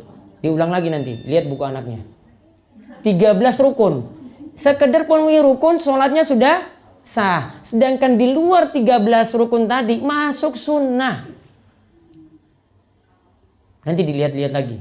Ini pembahasannya panjang kalau bahas rukun-rukun terus. Sudah? Jadi wajib bersuci dengan air tadi. Ini yang pertama, hukum asal. Tadi airnya pakai air apa? Mutlak. Ya, bukan pakai air sabun, bukan pakai air sirup. Ya, bukan pakai air campuran-campuran yang lainnya. Kalau yang lainnya sudah bercampur dengan benda suci, maka sifatnya cuma suci namun tidak mensucikan. Yang kita boleh pakai itu adalah air mutlak yang sifatnya suci dan mensucikan badan kita. Nah, dikatakan yang kedua, jika tidak ada air, cari-cari nggak ada air. Atau tidak mampu menggunakan air, dokter katakan pokoknya badan nggak boleh kena air sama sekali. Maka beralih pada tayamum. Tayamum sekarang rukunnya ada berapa? Ayat Al-Maidah ayat 6 lagi. Ingat surat yang membahas mandi, wudhu, dan tayamum Al-Maidah ayat 6. Tiga ini, cara bersuci ini sudah ada dalam satu ayat itu. Itu sudah menjelaskan yang wajib, sudah cukup. Kalau mau cari wajib, cari di Al-Maidah ayat 6. Sudah. Coba baca yang tayamumnya.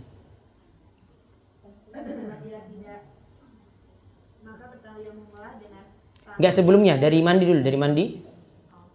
Jika kalian dalam keadaan junub, maka mandilah, dan jika kamu sakit atau dalam perjalanan. nah, jika kamu sakit berarti kita ada pantangan gunakan air kan? Iya, mungkin dokter sarankan sakit kamu nggak boleh terkena air sama sekali. Berarti dia tidak mampu menggunakan air. Terus atau melakukan perjalanan jauh, berarti safar. Safar itu punya peluang besar sulit dapat air. Safar itu biasanya sulit dapat air. Ya, kalau zaman kita itu banyak. Di pesawat ada air nggak?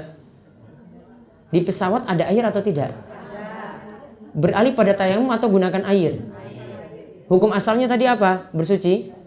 Gunakan air. Air di pesawat masih cukup atau tidak? Cukup atau enggak kalau kita berwudu? Satu pesawat taruhlah berapa penumpang? Semua sholat. Apa semua sholat? Belum tentu kan? Belum tentu. Dan air itu sudah ada ukurannya sendiri. Ini perhitungannya satu orang ini pakai berapa? Kita maskapai sediakan air itu sekian liter misalnya. Cukup. Kan nggak boros, kita kan nggak mandi di pesawat, cuma wudu. Berapa tadi rukun wudu tadi berapa? 4. Ibu-ibu penuhi 4 saja loh, penuhi 4. Ya wajib aja kan? Cuma masalahnya kakinya nanti entah kita angkat ke wastafelnya atau ambil tuang di aqua gitu ya, ambil aqua kemudian taruh di kloset misalnya. Seperti itu. Ya ngatur sendirilah strateginya, sudah pintar-pintar kok. Ya. Yang penting kan nggak jatuh di lantai. Ya. Sudah. Tadi tayamum, coba lanjutkan. Atau safar, melakukan perjalanan jauh. Terus? Atau kembali dari tempat buang air. Atau kembali dari tempat buang air, berarti habis buang hajat. Terus? Atau menyentuh perempuan. Atau menyentuh perempuan. Sebagian ulama seperti ulama Syafi'iyah katakan kalau menyentuh perempuan wudunya batal. Secara mutlak. Ya, wudunya batal secara mutlak. Mau pakai syahwat atau tidak pakai syahwat, pakai nafsu atau enggak, batal. Ulama Syafi'i. Ya, namun kalau sebagian ulama rinci. Kalau dengan syahwat, dengan nafsu, wudunya batal. Kalau tidak, tidak batal. Ada yang malah secara mutlak tidak batal sama sekali. Enak yang mana pendapatnya berarti?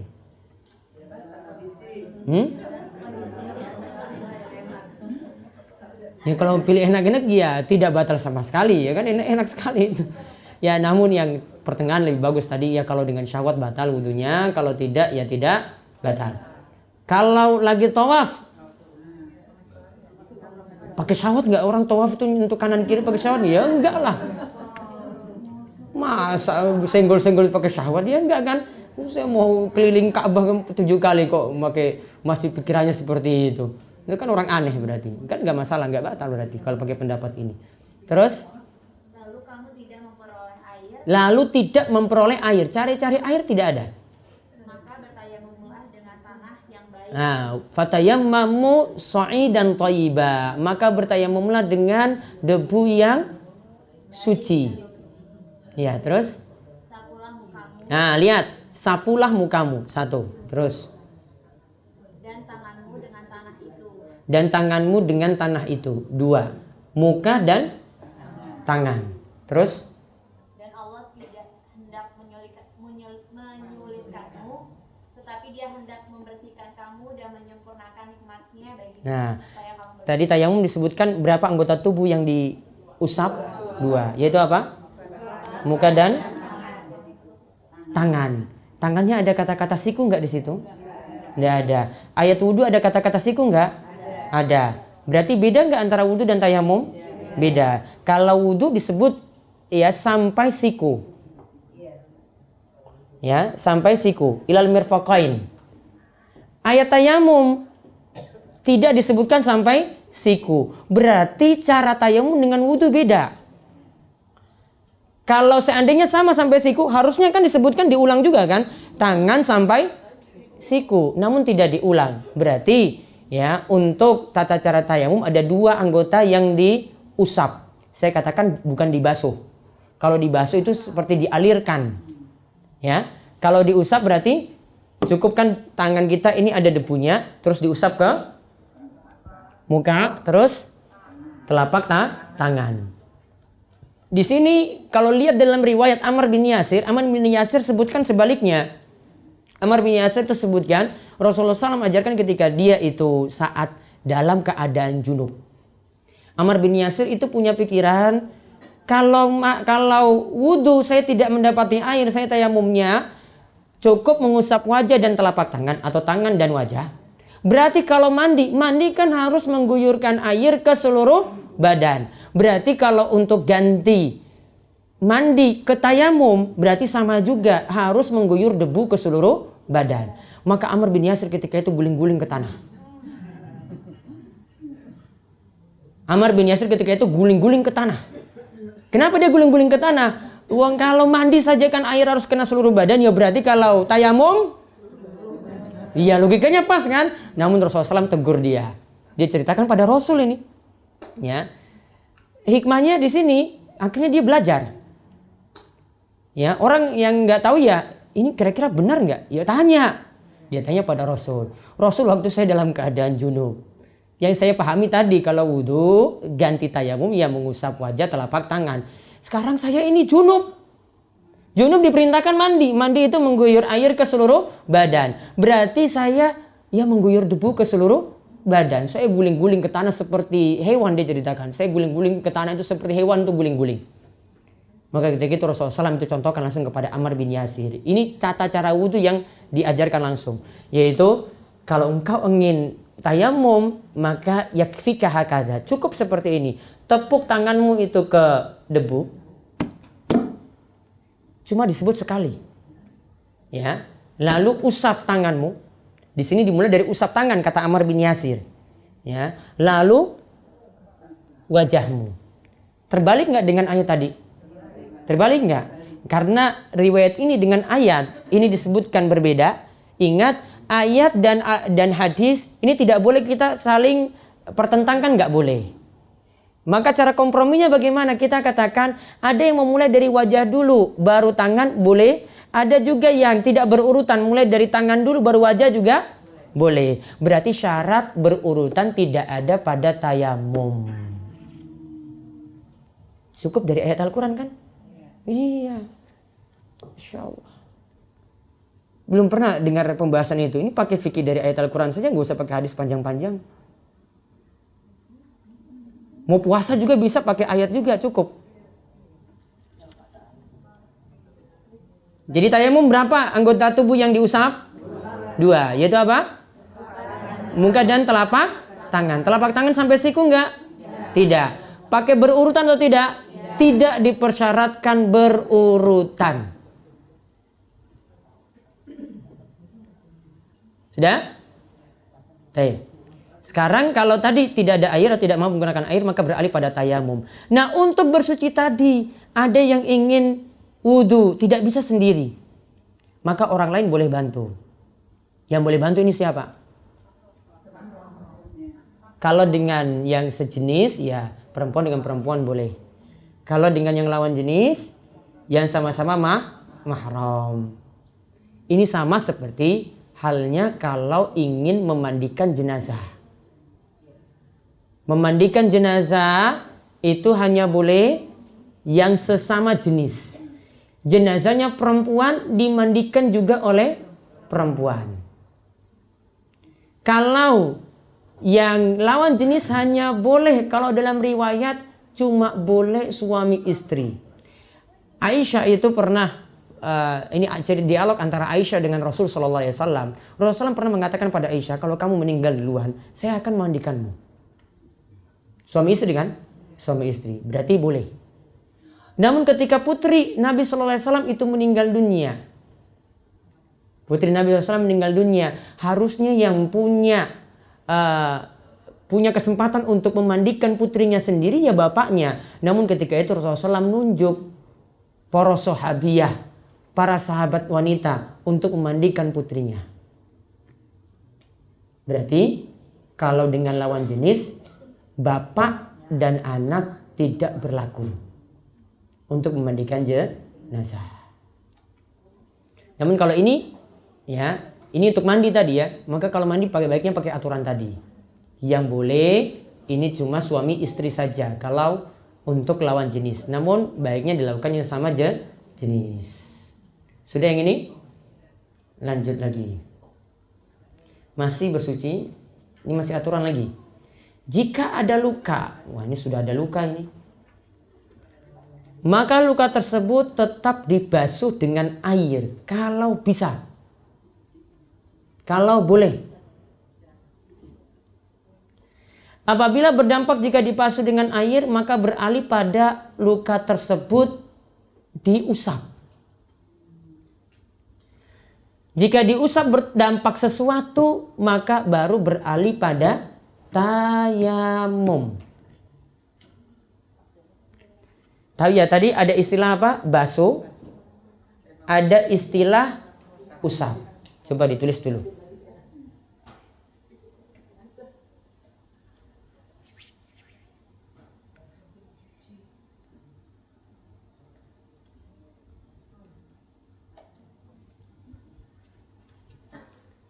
Sudah? Sekarang lihat urutannya. Ini saya punya luka. Taruh di tangan. Kalau lukanya di pundak sini kan nggak kita basuh ketika wudhu. Ini nggak masalah. Taruhlah di tangan ini. Aturannya yang pertama, tetap luka ini kalau mampu dicuci atau dibasuh, airnya itu dialirkan, tetap airnya dialirkan. Ya, jadi lihat saran dokter nih gimana. Oh ini masih boleh. Ya sudah, kenakan air. Namun kalau tidak bisa, beralih pada diusap.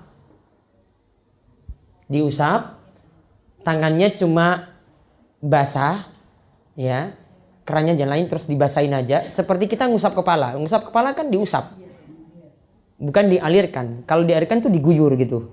Ini kan enggak, diusap. Maka diusap, lalu luka ini kita sentuh. Ya, kalau ini tidak bisa lagi, dokter katakan sama sekali nggak boleh kena air. Baru beralih pada apa? Tayamum. Maka kaidahnya di sini lihat, mengusap itu pengganti dari membasuh. Jadi selama mengusap masih bisa, nggak boleh beralih pada tayamum. Ya, selama mengusap itu masih bisa, tidak boleh beralih pada tayamum. Cara mengusap sini caranya adalah tangan dibasahi dengan air lalu diusap bagian yang ingin diusap.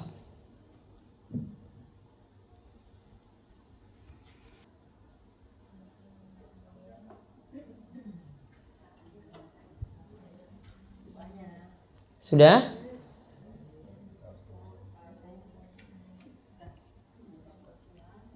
Saya buat sengaja buat kaidah-kaidah biar membantu. Jadi ada kesimpulan sedikit. Jadi cara tadi, oh ini kaidahnya kayak gini. Karena dengan kaidah-kaidah langsung bisa terapkan untuk kasus-kasus yang lain.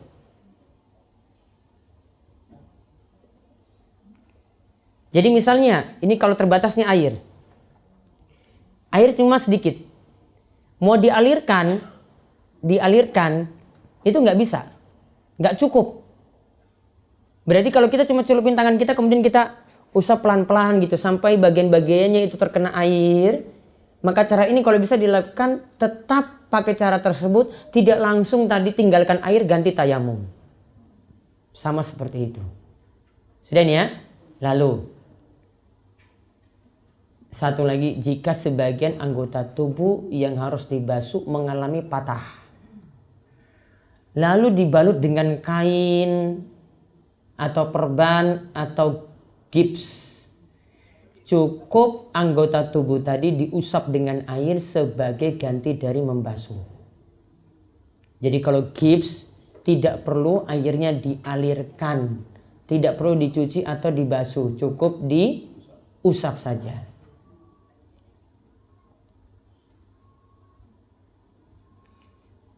Namun kalau bagian ini bagian ini saja yang diperban, bagian bawahnya ini enggak.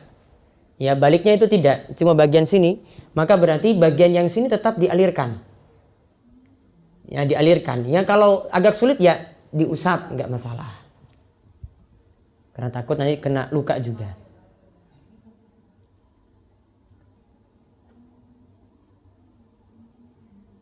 Ini saya lompat ya, tidak boleh beralih pada tayamum kalau anggota wudhu masih bisa diusap. Catat kaidah ini saja. Maaf, ini sudah sama sebenarnya dengan yang sebelumnya. Mau diulang nggak apa-apa, tapi keterangan di bawah nggak usah dicatat. Tidak boleh beralih pada tayamum sekali lagi kalau anggota wudhu masih bisa diusap.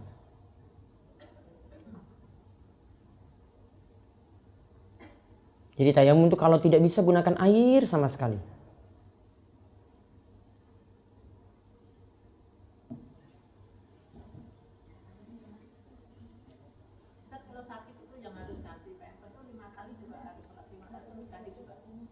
Nah, ini keringanan nanti bagi orang yang keluar darah terus-menerus, ya, atau berlaku sama seperti ada yang kencing terus-menerus. Ini dimisalkan seperti wanita istihadah. Tahu wanita istihadah? Istihadah itu apa, ibu? Kalau bapak nggak paham, Darah wanita yang kena hukum ada berapa? 3. Haid, nifas, istihadah. Haid itu yang rutin, ya, rutin. Dan kalau haid itu ada, maka tidak boleh sholat, tidak boleh puasa. Namun sholatnya tidak diqadha, kalau puasanya diqadha. Kalau nifas, darah yang keluar setelah melahirkan, bersama dengan keluarnya bayi atau setelahnya. Sedangkan kalau lagi buka 1, buka 2 dan seterusnya itu belum disebut darah nifas, namun masuk darah istihadah. Ini pendapat jumhur atau kebanyakan ulama. Yang ketiga, darah istihadah. Darah istihadah istilahnya darah penyakit. Sama statusnya seperti itu. Darah istihadah kalau keluar, maka caranya yang pertama, kalau mau sholat, bersihkan najis yang ada terlebih dahulu. Berarti kalau pakai pampers misalnya, ya, atau ada pembalut misalnya, maka baiknya untuk itu diganti kalau bisa. Namun kalau sulit tidak dipaksakan karena ini masalahnya penyakit. Ya, masalahnya ini penyakit. Yang kedua, wudhu setiap kali masuk waktu sholat. Zuhur itu wudhunya sendiri, asar itu wudhunya sendiri, maghrib wudhunya sendiri, isya wudhunya sendiri. Walaupun misalnya maghrib dan isya waktunya pendek dan tidak kita lakukan pembatal yang lainnya selain keluarnya darah tadi atau keluarnya kencing, tetap diperintahkan ulangi wudhu setiap kali sholat sebagaimana pembahasan untuk darah istihadah. Ya. Kemudian yang ketiga, kalau ada darah atau kencing yang terus-menerus tadi itu keluar di tengah-tengah sholat, sholatnya tetap lanjut. Maghrib misalnya sudah 3 rakaat, di rakaat kedua itu keluar, lanjut aja sampai selesai. Ya, sholatnya sah, tidak perlu diulang. Penyakit masalahnya. Nah, nanti sholat isyaknya wudhu lagi. Seperti itu yang ada untuk yang keluar kencing terus-menerus atau keluar darah terus-menerus. Atau wanita istihadah.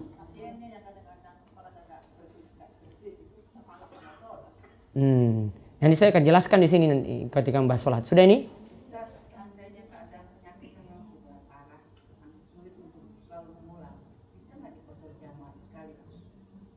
Kalau apa?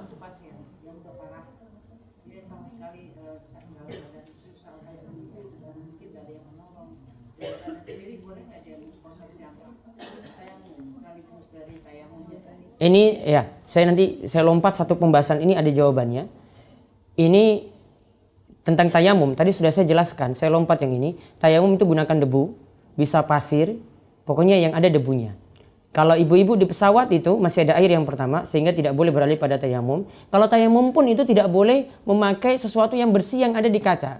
Gak mungkin pramugari itu biarkan kaca itu ada debu, gak mungkin. Jadi debunya gak ada. Yang ada debunya di mana kalau di pesawat? Di kursi seperti ini ada debunya. Di kaki, di bawah. Pasir-pasir itu yang ada. Gak ada sama sekali itu. Coba dipegang-pegang coba, ada nggak nempel debu di sini? Iya, nggak kelihatan kan? Enggak, ibu pegang kayak gini aja tetap masih mulus kok tangannya. Jadi di kaki. Nah, jadi menggunakan debu, tanah, pasir, pokoknya sesuatu yang suci. Kemudian tayamum itu boleh dipakai untuk beberapa kali sholat. Sama seperti wudhu. Saya lompat dulu, karena mau masuk yang tadi ini. Ada satu kaidah di sini. Ini saya lompat nanti baru ini. Ini catat kaidah ini terakhir. Ini kaidah penting sekali. Mengerjakan sholat tepat waktu lebih didahulukan daripada mementingkan syarat sholat lainnya.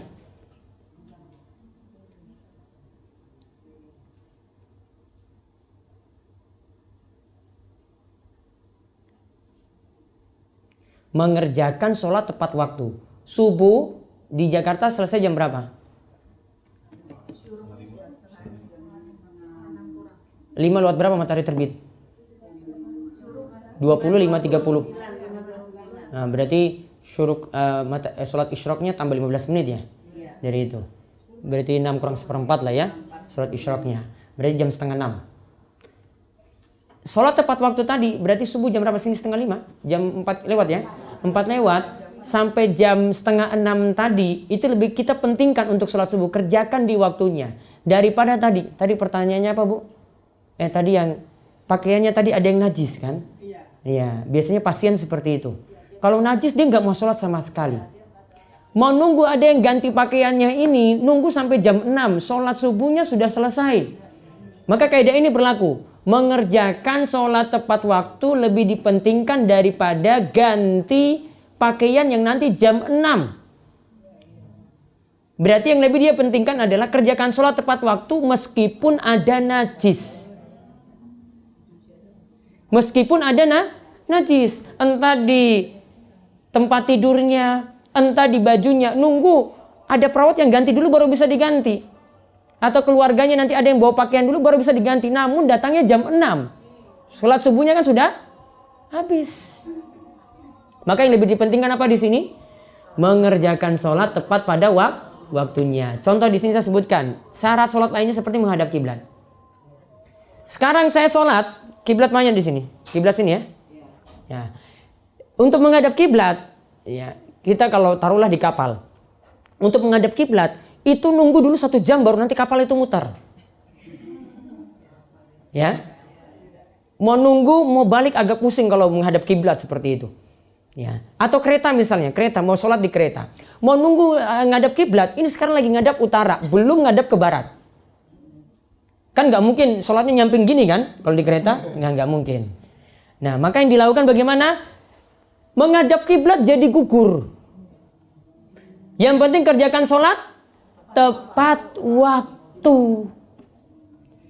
Contoh lagi, membersihkan badan, tempat sholat, pakaian dari najis, termasuk juga bersuci. Kalau ada yang tidak bisa tayamum, ada yang tidak bisa wudhu, ada yang tidak bisa tayamum, tidak ada juga yang gantikan membantu dia untuk wudhu atau mentayamumkan dirinya juga tidak ada. Dia nggak bisa gerak apa-apa nih loh. Subuh sebentar lagi habis. Mana yang lebih dia pentingkan di sini? Sholat tepat waktu, walaupun tidak suci. Keadaan darurat. Karena kalau mau nunggu, ada yang mau wudukan atau tayamumkan, waktu sholatnya habis. Namun tentu ini kalau dilakukan, kalau sudah mepet-mepet, ini waktu sudah mau habis. Jadi ini kaidah terakhir untuk hari ini. Darah istihadah.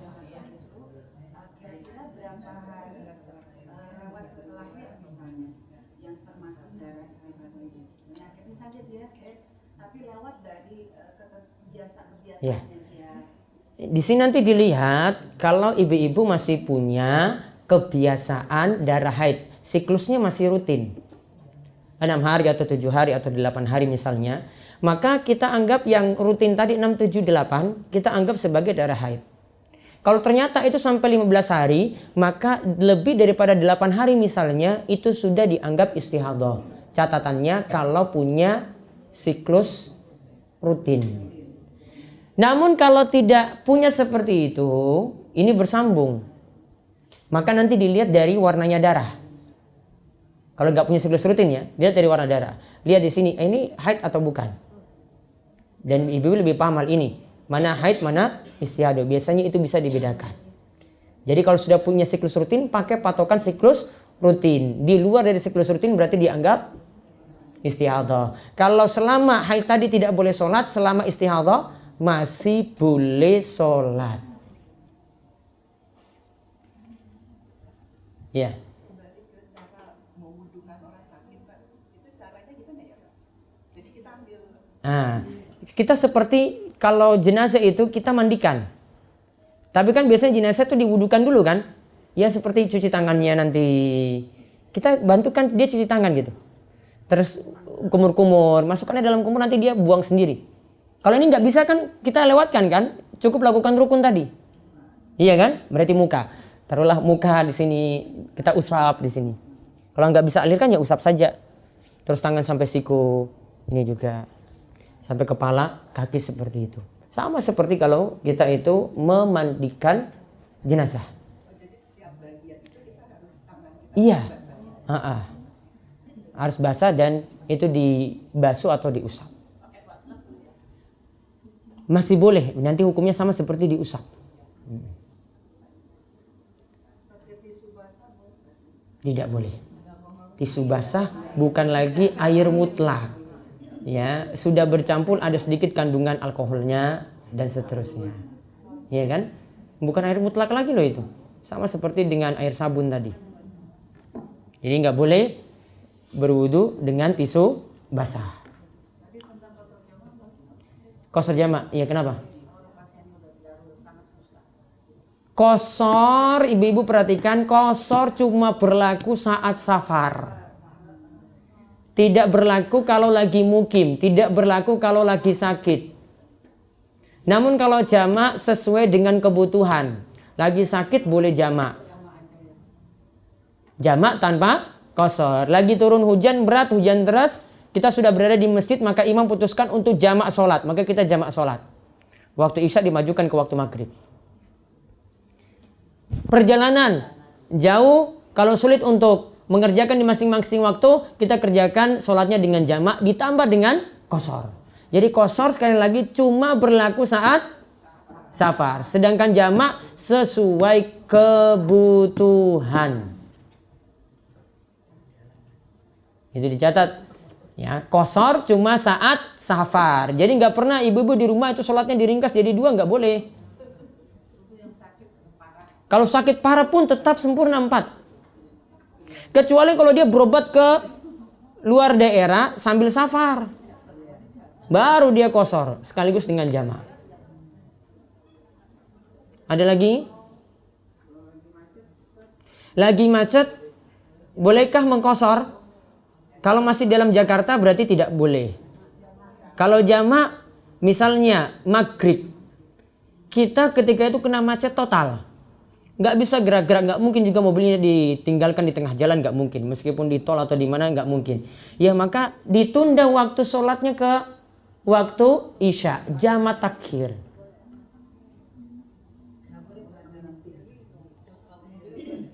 Boleh nggak sholat dalam mobil? Kalau sholat dalam mobil, kira-kira rukun sama syarat-syaratnya terpenuhi tidak? Rukun, berdiri bisa nggak? Nggak bisa. Syarat, menghadap kiblat bisa nggak? Nggak bisa. Tapi kalau untuk suci dari najis, berwudu, mungkin masih bisa. Tayamum masih bisa. Berdiri dan menghadap kiblat tidak bisa.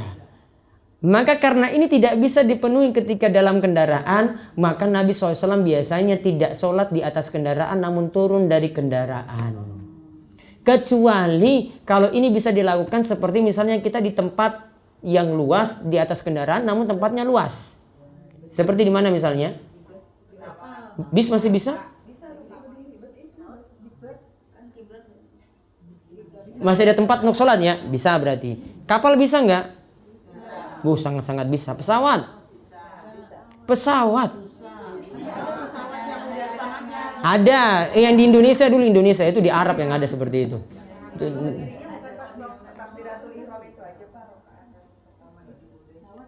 Berdirinya setiap rokaat. Jadi nggak bisa kan? Nggak bisa. Maka kalau tidak bisa, ada pilihan yang pertama. Kalau sholatnya masih bisa diundur ke waktu berikut dan ini termasuk sholat yang dijamak. Berarti misalnya zuhur, asar, kita pas lagi berangkat ini waktu zuhur, tapi saya belum sholat zuhur. Namun asar saya masih bisa sampai di tempat tujuan. Maka zuhur diundur ke waktu asar. Kecuali kalau waktunya sudah mepet misalnya. Ini terpaksa ini, saya kena macet. Saya sudah perhitungan tadi loh. Ini zuhur saya sudah lakukan. Saya keluar jam 2. Asar, Masya Allah macet total sekali ketika itu. Ini waktu asar sudah mau selesai. Ya, waktu asar sudah mau selesai. Solusinya bagaimana? Kaidah tadi, pentingkan mengerjakan sholat tepat waktu daripada syarat dan rukun yang lain. Berarti kerjakan sholat bagaimana? Tepat waktu. Terus tepat waktunya kerjakan di mana kalau gitu? Di mobil. Menghadap kiblat nggak? Gugur. Terus berdiri nggak? Nggak, gugur. Bersuci nggak? Ya bisa. Pokoknya cari wudhu atau tayamum, pokoknya terserah itu. Solusinya bagaimana, pikirkan sendiri ketika macet. Ya, saya soalnya nggak pernah dapat macet kayak Jakarta. Terus badan harus bersih dari najis nggak? Iya. Kalau mampu bersih dari najis, atau tempat sholatnya harus diperhatikan juga bersih dari najis, badannya juga atau pakaiannya juga. Kalau kepepet juga ini waktu sholatnya mau habis, saya nggak mungkin ganti, ini masalahnya ada pipis anak di sini. Ya sudah, sholat kerjakan seperti itu meskipun dengan pakaian najis. Berarti sholatnya asarnya di atas kendaraan, di mobil misalnya, sholatnya arahnya kemanapun, sholatnya sambil duduk. Darurat, sah. Mau mundur ke waktu maghrib nggak boleh. Kenapa nggak boleh diundur ke waktu maghrib? Asar ada nggak yang pernah dijamak dengan maghrib? Nggak boleh.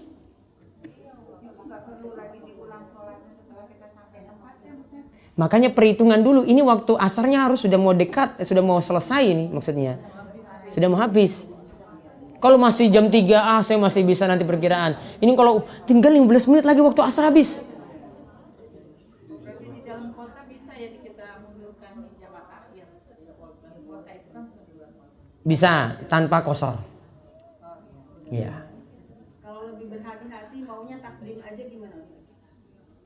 Mau berhati-hati. Mau berhati-hati. Sudah ada perhitungan belum? Iya. Ini kalau saya keluar, pasti nanti macet dan nanti sampai maghrib. Asar saya tidak mungkin lakukan gitu. Sudah ini kehati-hatian. Berarti nanti di jamak asar dimajukan ke waktu zuhur. Boleh kalau sudah punya keyakinan besar seperti itu. Namun tanpa kosor. Sama seperti saya mau naik pesawat. Ya, sekarang saya sholat zuhur. Saya masih di Jakarta loh ini. Ini saya mukim misalnya di Jakarta. Saya masih mukim di Jakarta. Saya sholat zuhur sekarang ini. Namun asar perkiraan saya ya, saya pasti nanti tiba dengan pesawat itu maghrib. Ya. Saya memilih asarnya bagaimana sekarang? Di jamaknya gimana? Jamak takdim. Pakai kosor enggak? Enggak. Karena apa? Perhitungannya asar di pesawat. Sedangkan di pesawat saya tidak mungkin melakukan rukun-rukun dan syarat-syarat secara sempurna. Lebih penting kan dia jamak tadi, turun dari kendaraan kan melakukan sholatnya, itu lebih baik daripada dia kerjakan di pesawat dalam keadaan rukun dan syarat-syarat tidak bisa dilakukan sempurna. Jadi jamak takdim tanpa kosor karena belum berangkat.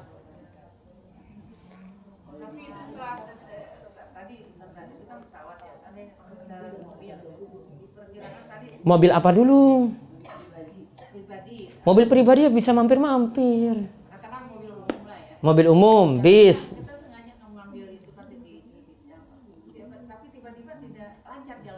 Nah, tiba-tiba tidak lancar. Berarti terpaksa sholat asar lakukan di atas kendaraan. Iya.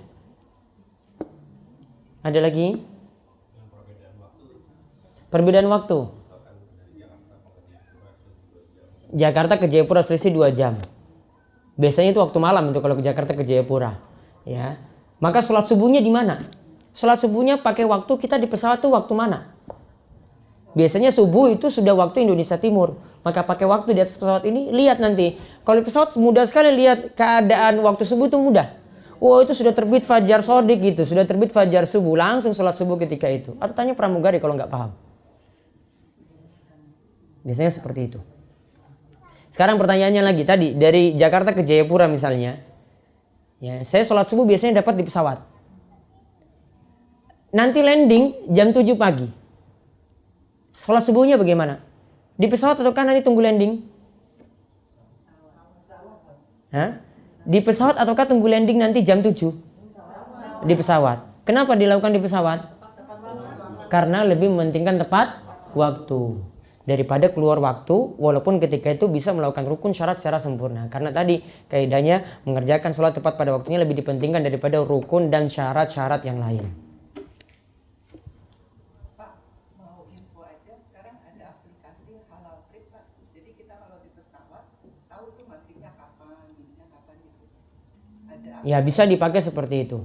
Namun tetap memperhatikan tadi, ingatnya sholat di pesawat tidak sempurna kan? Ya, maka perhitungan kalau bisa dijamak, dijamak. Kalau tidak bisa dijamak seperti subuh, ya maka kita lakukan tetap di pesawat. Jadi pakai waktunya tadi bisa dipakai. Terus, ya. Jamak takhir. Berarti kita undur maghrib ke waktu isya. Atau zuhur ke waktu asar. Mana yang dilakukan lebih dulu? Zuhur asar dulu? Zuhur dulu ataukah asar dulu? Ataukah maghrib dulu? Ataukah isya dulu? Kerjakan sesuai dengan urutan sholat. Berarti maghrib kita undur ke waktu isya. Berarti kerjakan maghrib dulu kemudian isya. Yang biasanya masalah, ini biar tahu ini masalah-masalah darurat-darurat seperti ini lebih banyak harus dikuasai. Kita mau berjamaah di masjid misalnya, dapati imam sudah sholat isya, saya belum sholat maghrib. Imam kan isyanya 4 rakaat, saya maghribnya 3 rakaat. Sekarang gimana biar bisa bareng-bareng dengan imam? Tetap kerjakan maghrib dulu atau isya dulu? Maghrib dulu. Boleh nggak beda niat antara imam dan makmum? Sangat-sangat boleh. Beda niat loh ini. Imam isya, saya maghrib. Terus caranya, kita taruhlah dari pertama bareng-bareng imam takbiratul ihram. Imam tetap lakukan 4, saya 3. Karena maghrib nggak boleh jadi 4. Iya kan? Sampai imam melakukan rakaat ketiga, saya duduk tahiyat akhir. Saya nggak boleh nambah. Ya, karena maghrib nggak boleh 4. Bisa jadi pilihannya yang pertama, saya salam duluan di rakaat ketiga. Tahiyat, terus salam duluan kan? Terus saya ada peluang dapat 1 rakaat lagi bersama imam. Saya nambah 1 lagi, imam dapat 1 lagi. Atau di rakaat ketiga, saya sudah tahiyat. Namun salamnya saya tunggu imam nanti salam di rakaat keempat bagi imam. Jadi nanti salamnya bareng-bareng imam. Kalau sudah seperti itu nanti isyanya saya sholat sendirian. Mana yang dipilih? Boleh dipilih dua-duanya. Maka kondisi darurat seperti ini harus dipelajari. Tunggunya diam aja. Diam untuk banyak-banyak doa sampai imam itu salam. Iya. Sudah? kalau kita lagi safar, terus ikut berjamaah di masjid, tapi kita mau qashar, bagaimana Ustaz? Sedangkan Kita mau safar terus? lagi safar, Terus? sedangkan kita harus menjamak. Kita harus menjamak, ya, terus? Sedangkan di masjid setempat tidak ada jamak waktu itu kan.